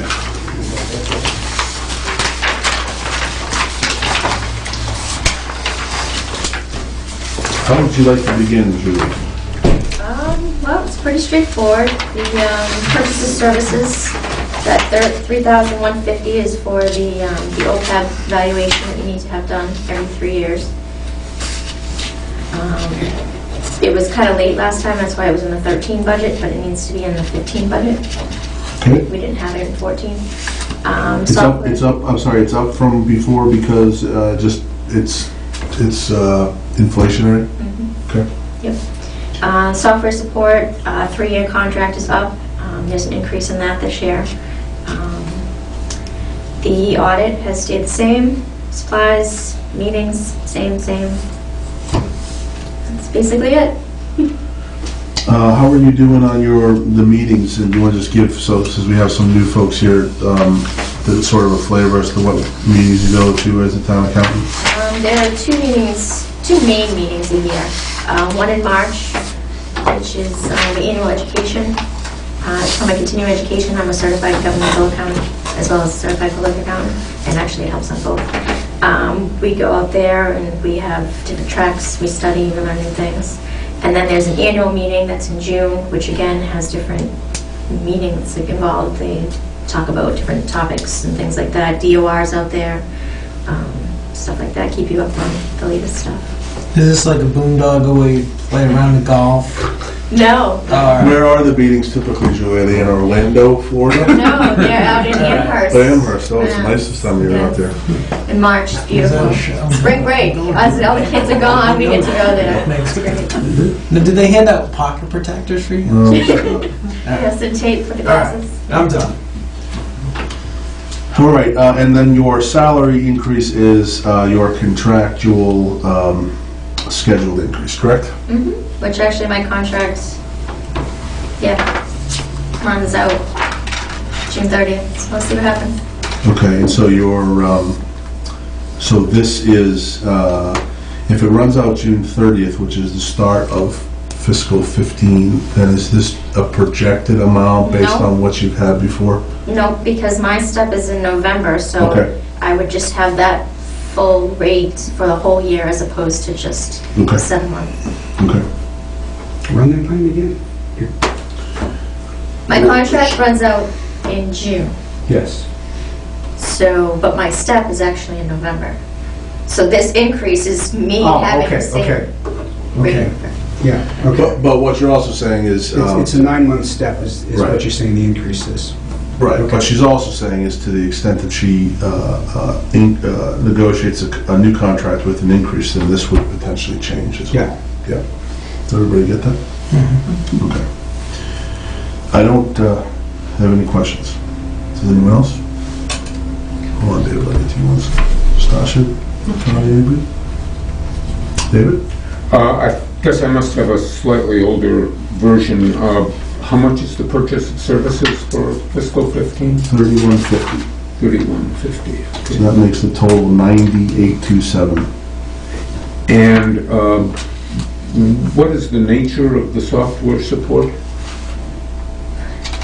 The general ledger, payables, receivables, as general ledger. And that comes from, who gets the $5,600. Vadar Systems. I'm sorry? Vadar Vadar Systems. Systems, okay, they're the ones who supply the general ledger software. And so that goes up just because of the annual subscription goes up, or are we all constantly upgrading our software to the We're not newest? constantly upgrading. No. This- Basically, she's online with this, Yeah. right? No, but there's an increase, and it's due to... Our contract was up. Yes, right. You signed a new contract. Yeah.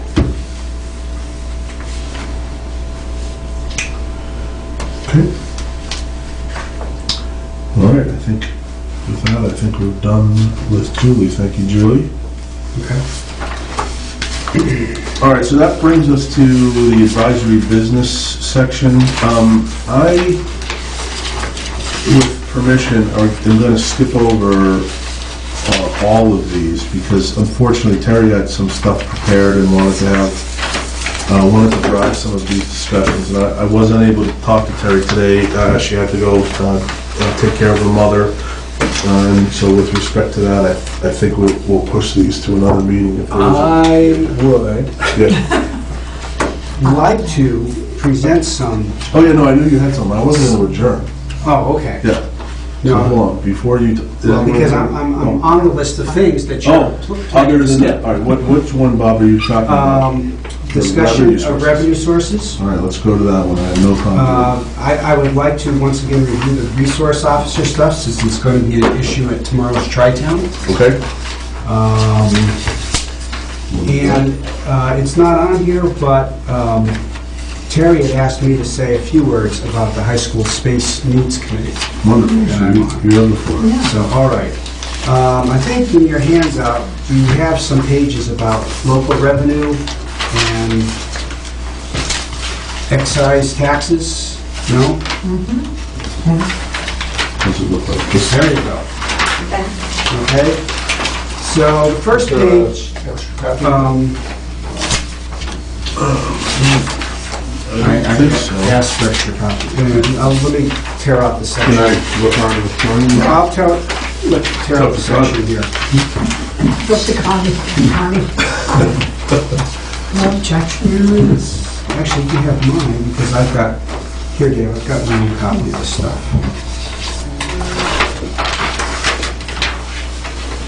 You can keep that.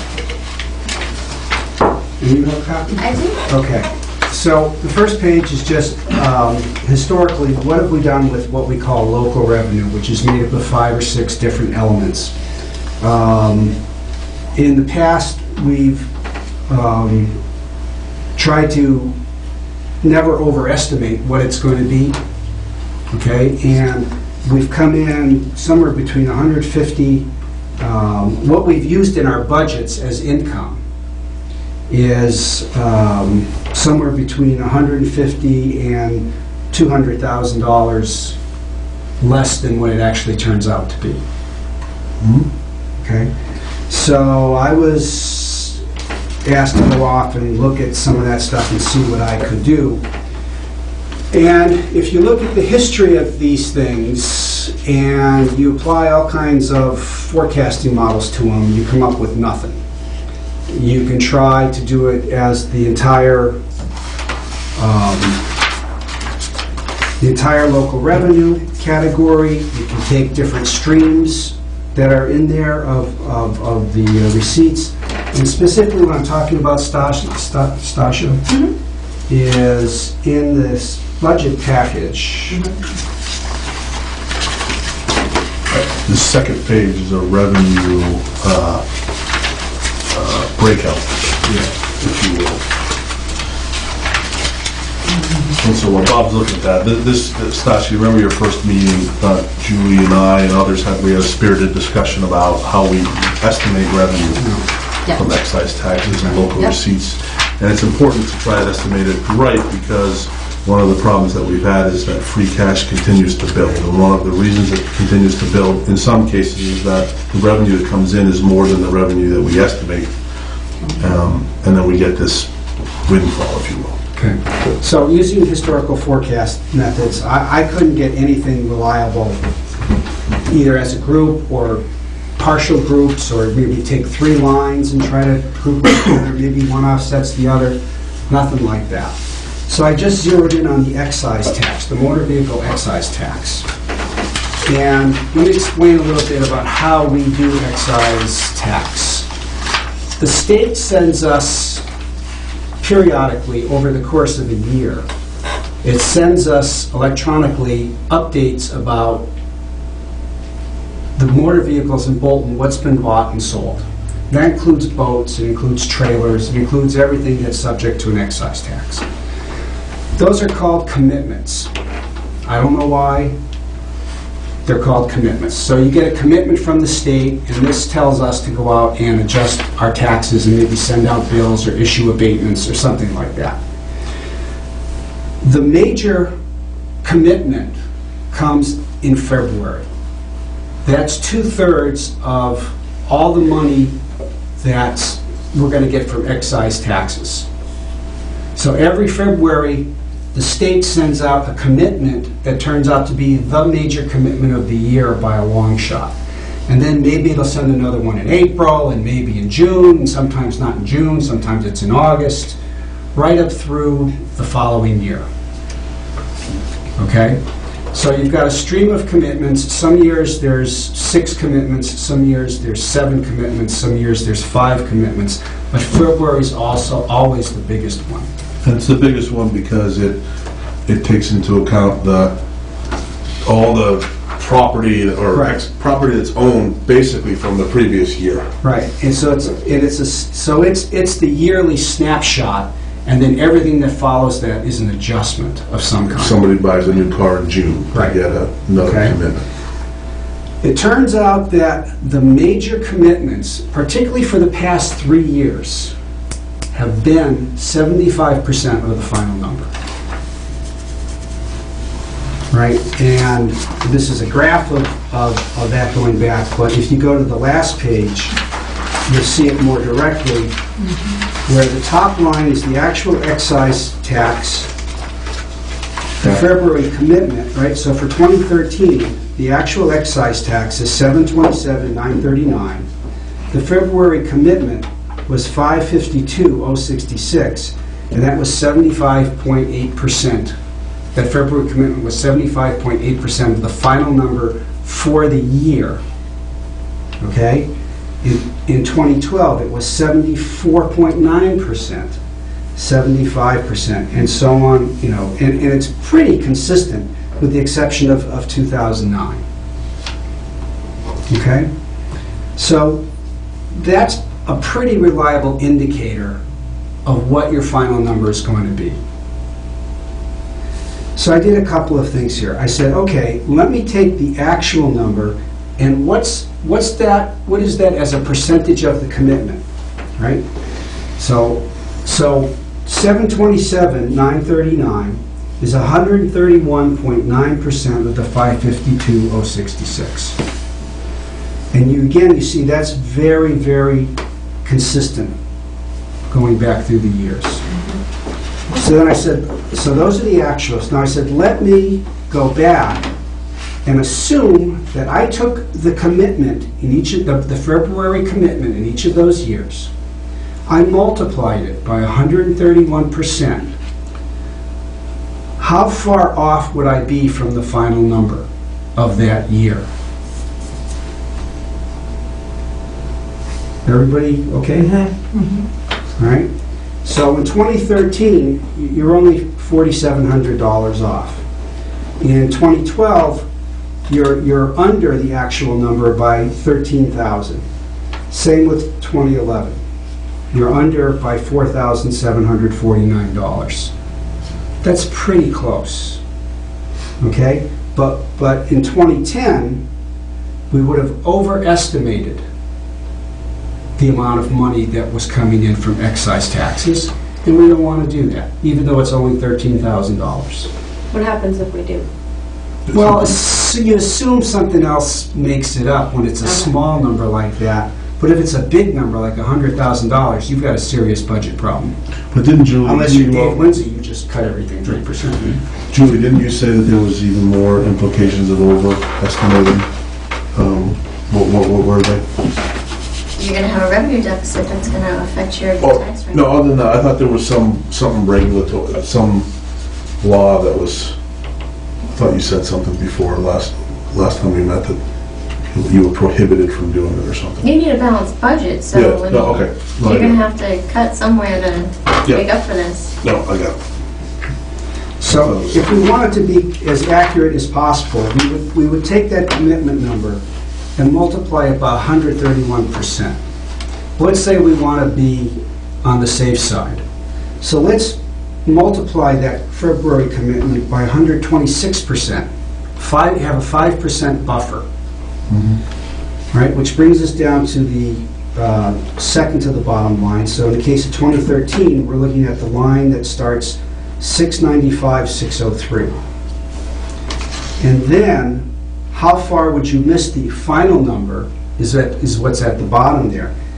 And that's, pretty small numbers, 32,000, 40,000, until you go back to 2009, where you would have underestimated by 103,000.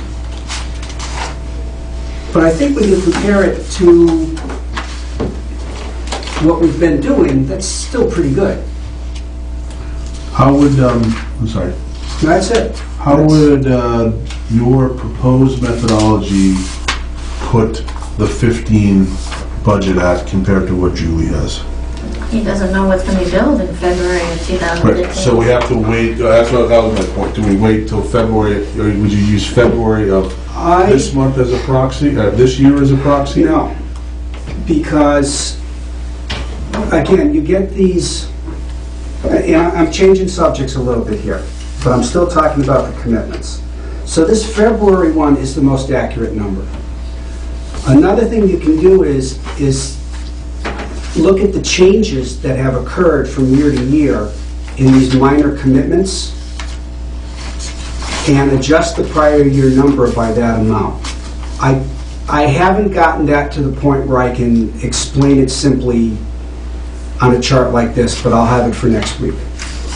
So there is a way to, in December, come up with a pretty good approximation, which gets a lot better in February. Okay. So is your goal with this to help us, and using excess tax as an example, help us to get a better number than the 710 that's in the budget right now for fiscal 15? Yes. Or is it just to get us to understand the mechanism?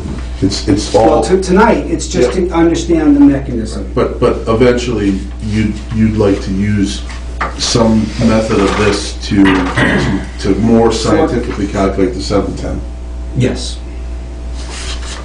Where's the 710? On the revenue sheet, there's other down estimated local receipts. There's an excise tax number that we have right now, it's 710. David? This will come as no surprise, but I don't think you should have the 5% buffer. I think you should just go with the straight number, because you might get a negative surprise here, but you're probably going to get a positive surprise on some other. Well, I understand that year to year that will average out, but in any given year, that could be a real severe pain. I mean, what, your worst year is $13,000. You're going to get an offset somewhere for that. And the logic of what you're saying is every single one of these revenue sources, you should have a 5% buffer. And if you have a 5% buffer on every single one of the revenue sources, the odds are 1,000,000 to 1 that you'd have a negative kind of number. So I don't think you should have the buffer. Okay. So sitting... It's not something I was looking to get settled tonight anyway, but... So sitting last year for fiscal 13, or 2 years ago for fiscal 13, using your methodology with no buffer, we would have budgeted 723 as the 710 of that day, correct? For fiscal 13? Yeah. Yes. Well, no, because we wouldn't have known that the commitment was going to be 552. Well, we would have in February, before we closed the warrant. No. But that's the That's February the 13th. commitment is for, so what the February commitment we get next month is going to be for calendar year 14, which includes half of fiscal year, I'm sorry, it's going to be for calendar year 14, which includes half of fiscal 14 and half of fiscal 15. But it's all going to be collected 30 days after the commitment, well, in theory, which Yeah. is all in 14. Right, and this 710 number, Bob, I think, what, are these fiscal year numbers or calendar year numbers up here? These are fiscal years, right? Yes, those are our fiscal years. And, Yeah. you know, I'd have to go back and look at the spreadsheet, because I think I've got an offset in here to accommodate that. Okay. But, you know, I spent a lot of time looking at this, and I've got 8 or 10 spreadsheets of stuff that ended up not mattering at all, and it's tough for me to untangle it all right now. But I'll bring back information about the timing of this stuff and show you why this will work. Okay, and so I mean, I think it's, so in fairness, let's, not to rehash it completely, but Julie, how do you come up with the 710, say, for this year? Like, what is your methodology? Nowhere near as complex as Bob's. Okay. Is it, I mean, because I'm looking, right, we It's a can't, number that I feel comfortable that we will need, and we will have excess in order to have some free cash, in order to do some capital projects in the future. I won't know whether or not you meet your revenues on time. I need to know that you've met it by April, not by June, because by the time I get the receipts from the treasurer, by the time everything gets booked, it's too late. You're not going to know whether or not you have a revenue deficit. I don't want to hit my numbers as close as possible. That's not my objective. My objective is to have numbers that I know that by April I'm going to hit, I'm going to be comfortable with, and yes, we are going to have excess, and it's going to go into free cash, and it's going to be appropriated later to do capital projects. yeah, see, so I think, I'll let you, 1 second, Dave. So I understand. My argument on that would be that has precipitated the balance in free cash. It's one of the reasons that's precipitated the balance in free cash to grow as much as it has. And we have shown over the course of my time on the committee that we're trying to be aggressive with free cash to get the amount down, and we're trying to apply free cash as much as we can to capital, and we're trying to balance the tax rate. And I think at the same time, we're trying to unlock the mysteries of free cash, and one of the ones has been sort of inaccurate revenue estimation. Not intentional, because it's a moving target. Like, right, 1 year excise taxes went from 632 or 671, then the next year was 720, right? That was a big jump. It's hard to predict that, knowing nothing about what Bob has done here. So I think I commend the work that Bob's done, because I think it's sort of one idea of a more scientific way to do it than just sort of coming up with a number that you know you have 90% certainty that you're going to exceed. I don't want to have 90% certainty that I'm going to exceed a number. I want to have 90% certainty that I'm going to come within 5% of a number, or $4,000 of a number. You want to know how much free cash you're going to generate. Right. Just knowing you're going to generate free cash isn't enough. The question is how much free cash. I'm surprised that we're always surprised at how much free cash we have. Right. We're surprised by it. And one of the reasons is we've been conservative in our revenue estimates, and that's, I mean, one could argue that Julie's arguing that that's not a bad thing, and I respect that argument. I'm just looking at it from the other angle, and I've always preached this, is that every time we miss in a good way, we are delaying the use of taxpayer money for 1 year. And I don't like doing that anymore. Well, I think we're spending money that we know we have instead of guessing or estimating or wishing. Mm-hmm.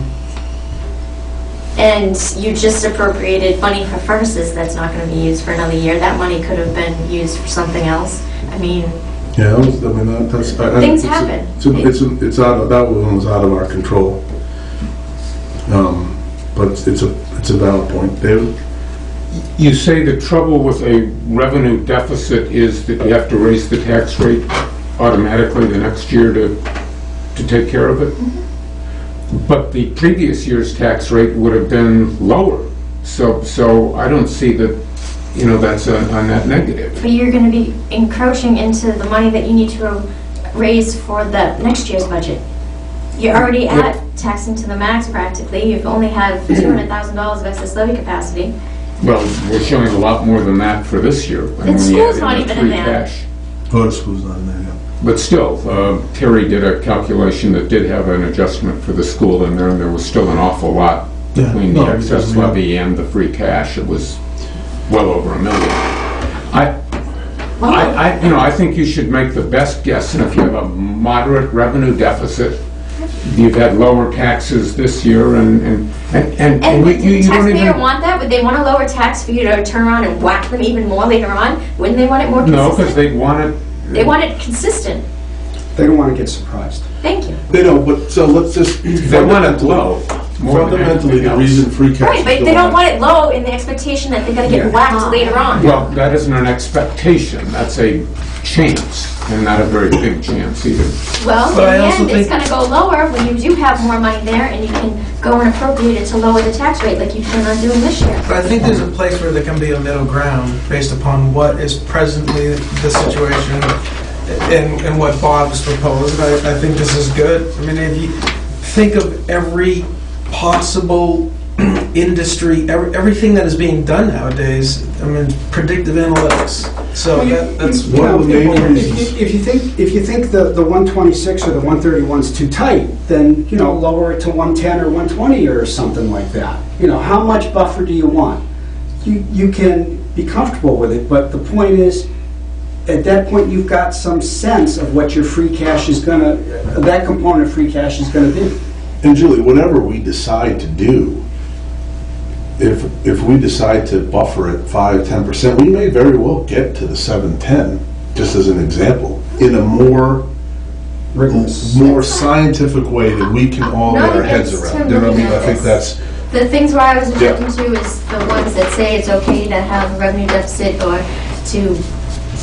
I want to be able to ask every item in the budget to say, how did we come up with that 710? And there's a methodology behind it, as opposed to saying, well, 710 is a reasonable number. I mean, just that's kind of not pulled out of thin air, 'cause I know that's not what you do, but you get my meaning, right? I mean, one of the reasons why free cash is continuously going like this, there's two main reasons for it. One is departments are giving back money that we're allocating to them in expenses through the budget, meaning that our expenses as a whole are too high in the budget because the departments are not spending to what we're giving them.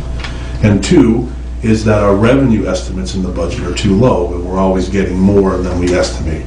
And those two things, which are going the same way, are constantly replenishing our free cash, in addition to Chapter 90 and some timing issues that we have. And so, while we've spent a lot of time meeting with departments for 15 weeks on needling their budget, we have spent very little time on the revenue side of the equation, which is just as important as we've seen how free cash has been replenished each year. So I think this is a good start.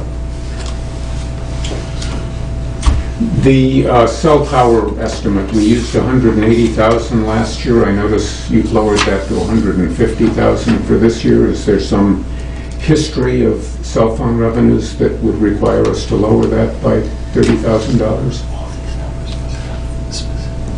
There was a balance that was building up there last year that Randy went and took from, that no longer is there.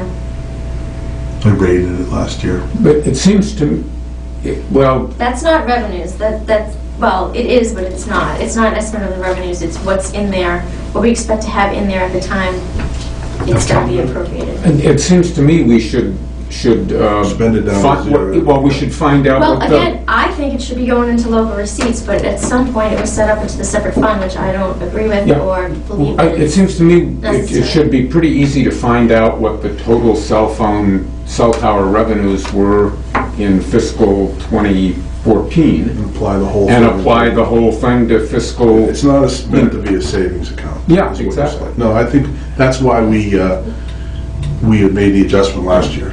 So I just want to raise the point that I think we probably should be raising the cell phone target as well as doing what Bob suggests with the auto exercise. Now, for someone like Stasha, unfortunately, you can't apply all these same arguments to every line here, right? You'll see a line called the ambulance receipts, and you'll wonder, why are we only taking 77,000 out of ambulance receipts when you'll see in a spreadsheet, another spreadsheet that Julie has, that there's 225,000 in that account. And there's a specific reason for that. Obviously, we use ambulance receipts to help infuse some money in our budget, but we try to leave as much as we can in there to fund the purchase of a new ambulance every 5 years. But a cell tower fund there's nothing attached to it. And so that's why we can make the argument for that fund, but not for the ambulance fund. That makes sense. Which is a good segue to the ambulance fund quickly. If you recall, last year we were utilizing about 120,000 or so in the budget every year from ambulance receipts. And Margie wanted a new ambulance last year, and we didn't have enough money. We scratched our head and said, why? And the reason was because we were taking too much money into the budget every year and not replenishing according to our schedule. And so I and all of us last year, we adjusted the amount. We took a hit in the budget. We took less money into the budget to leave more into the fund, coupled with the continuation of monthly replenishments to the fund, in the hope that we would get to a $225,000 balance in April or May to be able to pay for a new ambulance without spending any of the money. I just had a conversation with Julie before this meeting. We're running a little bit lower than, we had to estimate what we thought the monthly ambulance receipts were based on the historical pattern at the time. We've deviated a little bit from the historical pattern, and it looks to be that we might be anywhere from $20,000 to $30,000 short. And it's not a huge deal, because we'll still be able to get a $225,000 ambulance with only taking a lump, a hit of $30K or so. But that's just something I wanted to point out. So where does the $30K come from? We'll have to find out. We'll have to figure out. Okay, all right. Yeah, I mean, And when you say it originally came out of the budget, when you were speaking prior, where did it come out to replenish? When so if you look in one of these lines on revenue is ambulance receipts. So you see down on the bottom, the 77.5. Yep. It used to be 116. One year was 140. This is revenue to the town that we ultimately then spend. We reduced our revenue last year and had less to spend on things last year, is how we took it through the We budget. didn't take as much. We left it in the line. We didn't take as much out And of is the that checking free cash? account. Is that all? No, this is in a separate fund that's separate from free cash. Okay. And we determine how much of it we want to sort of bleed into the budget to spend on something else every year. Okay. And so we'll have to think about that. We might need to take, instead of 77.5, as this spreadsheet would indicate, we might need to take, 50,000 instead, and therefore create a $27,000 deficit from it that we need to figure out where to cut from, but we wouldn't need to cut because we're already running a big surplus anyway. Does that make sense? It won't be. It will. It won't I'm be gonna as, go back and. Like right now, if you look at the, Yes. if you look at the revenue minus expenses in the budget right now, we have, I don't know, I forget what was the amount that's sitting there today, $726,000, in which we have to figure out what to do with, to spend on, to give back to the taxpayers. Now that 726 is probably 700,000 if we take the lump for the ambulance. And so we have less to figure out what to do with than we did before. But it doesn't We kind of hurt did us. figure out what to do with it. Yeah, we figured out what to do with it, but it doesn't hurt us because we're still talking about positive dollars. Okay. Unless we encourage more ambulance calls That's right. between now and... My family's done its share in the past. Yeah, I'm not looking for it to come to my family either. I'm just, maybe a little public service announcement. All right, Bob, so thank you for that. What else did you have? School resource officer. School resource officer, the issue is, we've tried to get the Board of Selectmen to address this and haven't been successful, so we're taking it to the Tri-Town. The high school has a school resource officer who's there 20 hours a week. It's paid for strictly out of overtime, so it's not extra head count. And it's $20,000 a year to do that. last year, this proposal was sort of well along before we learned about it. And the deal that was cut was for the first year, the town would pay half and the school district would pay half of the $20,000. It didn't happen that way. Didn't it come right out of the high school budget, which is still That's how they paid for their half. their half? I know, but it Which we strictly did- came which out of we high didn't school. pay. That's fine, you know, I don't care which part of the Neshoba district's budget it comes out of. It comes out of the Neshoba district budget. And we didn't like that very much because we are paying a third of the Neshoba budget. So we're paying well over half, plus we're paying all the benefits and insurance and all that other stuff related to the officer. Because it's So the high We're school is paying half and we're paying an assessment, plus we're paying a part of half of what it costs to have that officer at high school. We So mean play- Bolton? that's together, Right. so you add those Okay. two together, and it comes out to We're be paying- more than Right. half of what. Because said we our also pay commitment for a would be. third of the other half. Right, Yeah. got it, yep. All right, so we'd like to see Parity. more parity or have them take the cost on Or the entirely, last year. which would really be the most appropriate way to do that. Has anyone heard about how that's working? I have not heard at all. I talked to Chief Alfano once, and he was very, very happy with the results.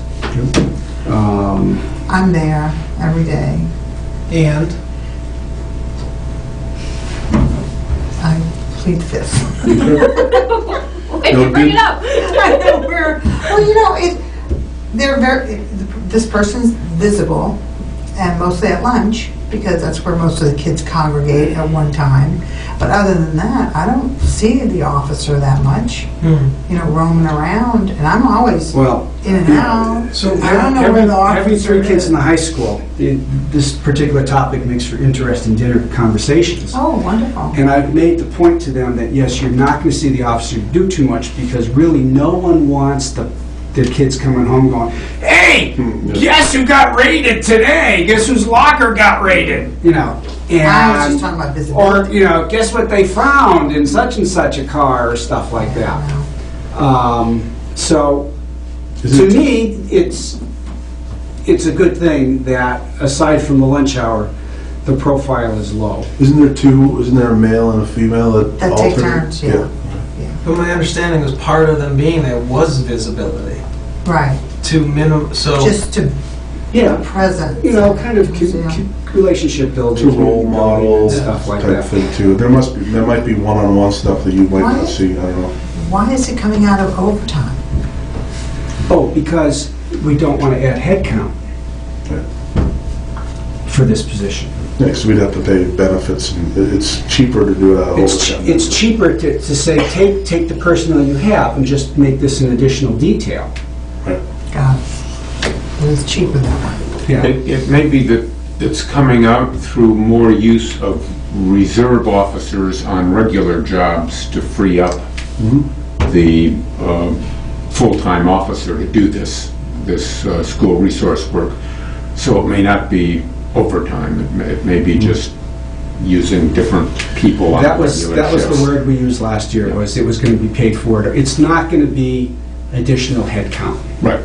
You know? But it may involve, rather than actual overtime by a full-time officer, it may involve more work for a reserve officer. You know, that's, I'd be also interested to see what Vin's take on his call volume is, because remember, one of the reasons he argued for this was that the police are often called to the high school for disturbance 2-3 times a day. or whatever. Now that resource officer is there, he doesn't have to send a squad car over there. Squad car. Oh, yeah. It's dated me. They doesn't have to send somebody over there. Cruiser. The cruiser. Where did I come up with squad? I'm only 40 years old. Joe Friday. Was the dragnet? Were you thinking of the one that had the single bubble The light? one bubble. There you go. But I'd be interested to see if it's abated some of that for him too, because we might be realizing benefits that are intangible right now. I don't know. I'm just pointing out. That's fine. You know, I'm just laying out, we want to get on the agenda and make that a topic for tomorrow, that the school district should bear All the greater or all the cost of it. Now, for Staj's benefit, the reason that we were opposed to the 50-50 split from the get-go, because we understood the economics that Bolton would actually pay for more than 50% because of the formula. The selectmen at the time, of which David was one, didn't want the funding mechanism to derail what was considered a really good idea. Really wanted to do it. Get the foot in the door. Get it started and figure, and understanding that the funding was, the mechanism was punitive to Bolton, was okay with that trade-off just to get this off the ground, and there was an agreement to revisit the funding at a later time. A gentleman's agreement, though. That's right. Okay. That's So so we get the ball rolling, so what now if the other towns say, hey, you've been paying for it? No, that's the risk. You know, what do we do? Say, okay, we're just going to pull it out because we don't want to pay? I don't think they will, because I didn't think so last year 20 either. grand to Bolton to Stowe, I mean, it's not, we're not talking big money here. And my suspicion is similar to the argument on the concession overrun. The district was able to find that money pretty quickly in their budget, and I would suspect that they'd be able to find $20,000 in their budget pretty quickly too, without anybody feeling overburdened. Did the towns then have to vote, all approve? No. Oh, okay. No. We have to approve the whole budget in total, Oh, right. of which $20,000 on a $40 million budget is Peanuts. at least Like, about for nice. 5%, yeah. It's rounding errors. And the last thing is the High School Space Needs Committee. It has met once. It is going to meet again on January 2nd. That meeting, January 22nd, I'm sorry. January 22nd. Squad. And that meeting will be televised. Once again, the selectmen of Bolton, Stowe, and Lancaster, the advisory committees from Stowe, Bolton, and Lancaster, and the capital planning committees from Stowe, Bolton, and Lancaster are invited to attend. Basically, what came out of the last meeting was the timetable is to produce some kind of interim report this coming summer in June, with a final report to come out here around the time of June in 2015, with recommendations for the school committee to act on in that summer of 2015. Bob, are you getting any early reads? I know you only met once or a few times. Is my fear being confirmed that there is sort of this large capital addition to the high school on the table? I mean, is that the kind of magnitude you're talking about? Some of the numbers that were thrown around is that the population of the high school is currently 1,200. Freshmen are sharing lockers because they don't have enough lockers, so they're going to go out and get more lockers. The problem is they don't have enough wall space to put the lockers in. And then the school is designed for 1,400 students. So it's at capacity. The problems with the science labs remain in that the science labs are not very flexible, and they can't offer as many labs to science classes as they'd like to, because of the inability to have enough science labs available at any given time. Basically, when they start scheduling the classes, they start with senior science classes, go to junior science classes, and then based on what they can do with those labs, they spread out to English and music and foreign languages and all the other stuff. That's how the slots are set up. They first schedule the science labs, and then they schedule the rest of the school around them to the extent possible. So those are a constraint. And particularly if if you think that science and technology is going to be more important to your kids going forward, the constraints on the science labs are a big deal in terms of preparing people for the school. So there is a pretty good case, at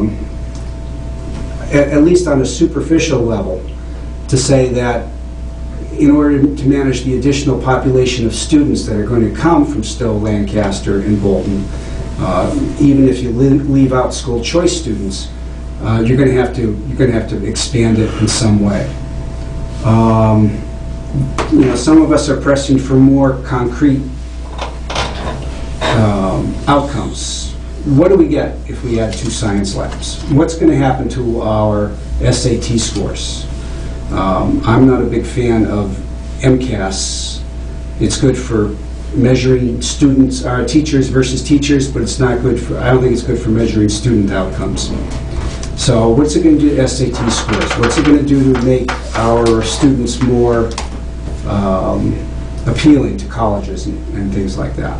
Do we have an idea as to whatever's decided, what the funding mechanism is going to be? Is it going to be something that would be embedded in the budget and therefore assessed, or would it be a separate, this is really premature, but it would be a separate capital article like the track and field and others? Well, I think that's why the boards of selectmen and the finance committees of the 3 towns have been invited to be members of this committee right from the very start, is so that doesn't derail the whole project when it comes time to make a concrete proposal. Okay. What's the date of the meeting? January 22nd. It'll be in the conference room at Emerson. Okay. Anyone have anything else on that? Thank you, Bob. So before we adjourn here, real quick, minutes, I haven't had a chance to review them, and I suspect I don't even have copies here to execute, so I think we push those to another time.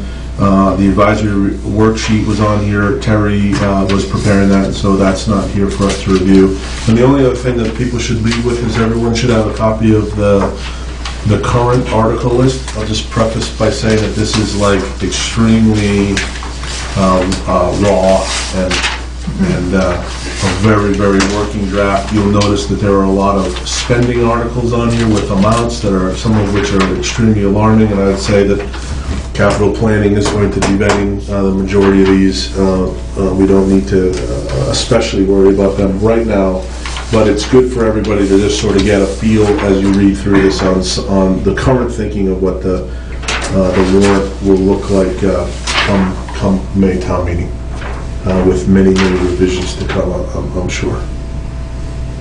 Five should damn. Yeah, there's some surprising ones on here tonight.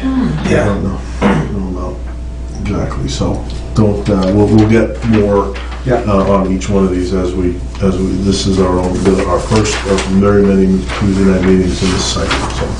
Who prepared that? I think Linda did. Linda did. I just wanted to get an email to get it. And she left us a note that said, I will have an updated list of articles for your next meeting and a master budget book. So every year Linda usually gives us a binder that's got all the budgets in it and stuff for her, and she just didn't do it for tonight, which is not a big deal. Before we adjourn, Julie, do you have anything that you'd like to discuss with us? Anything else? Anybody else? And with that, I will accept the motion to adjourn. So moved. Second. All those in favor? Aye.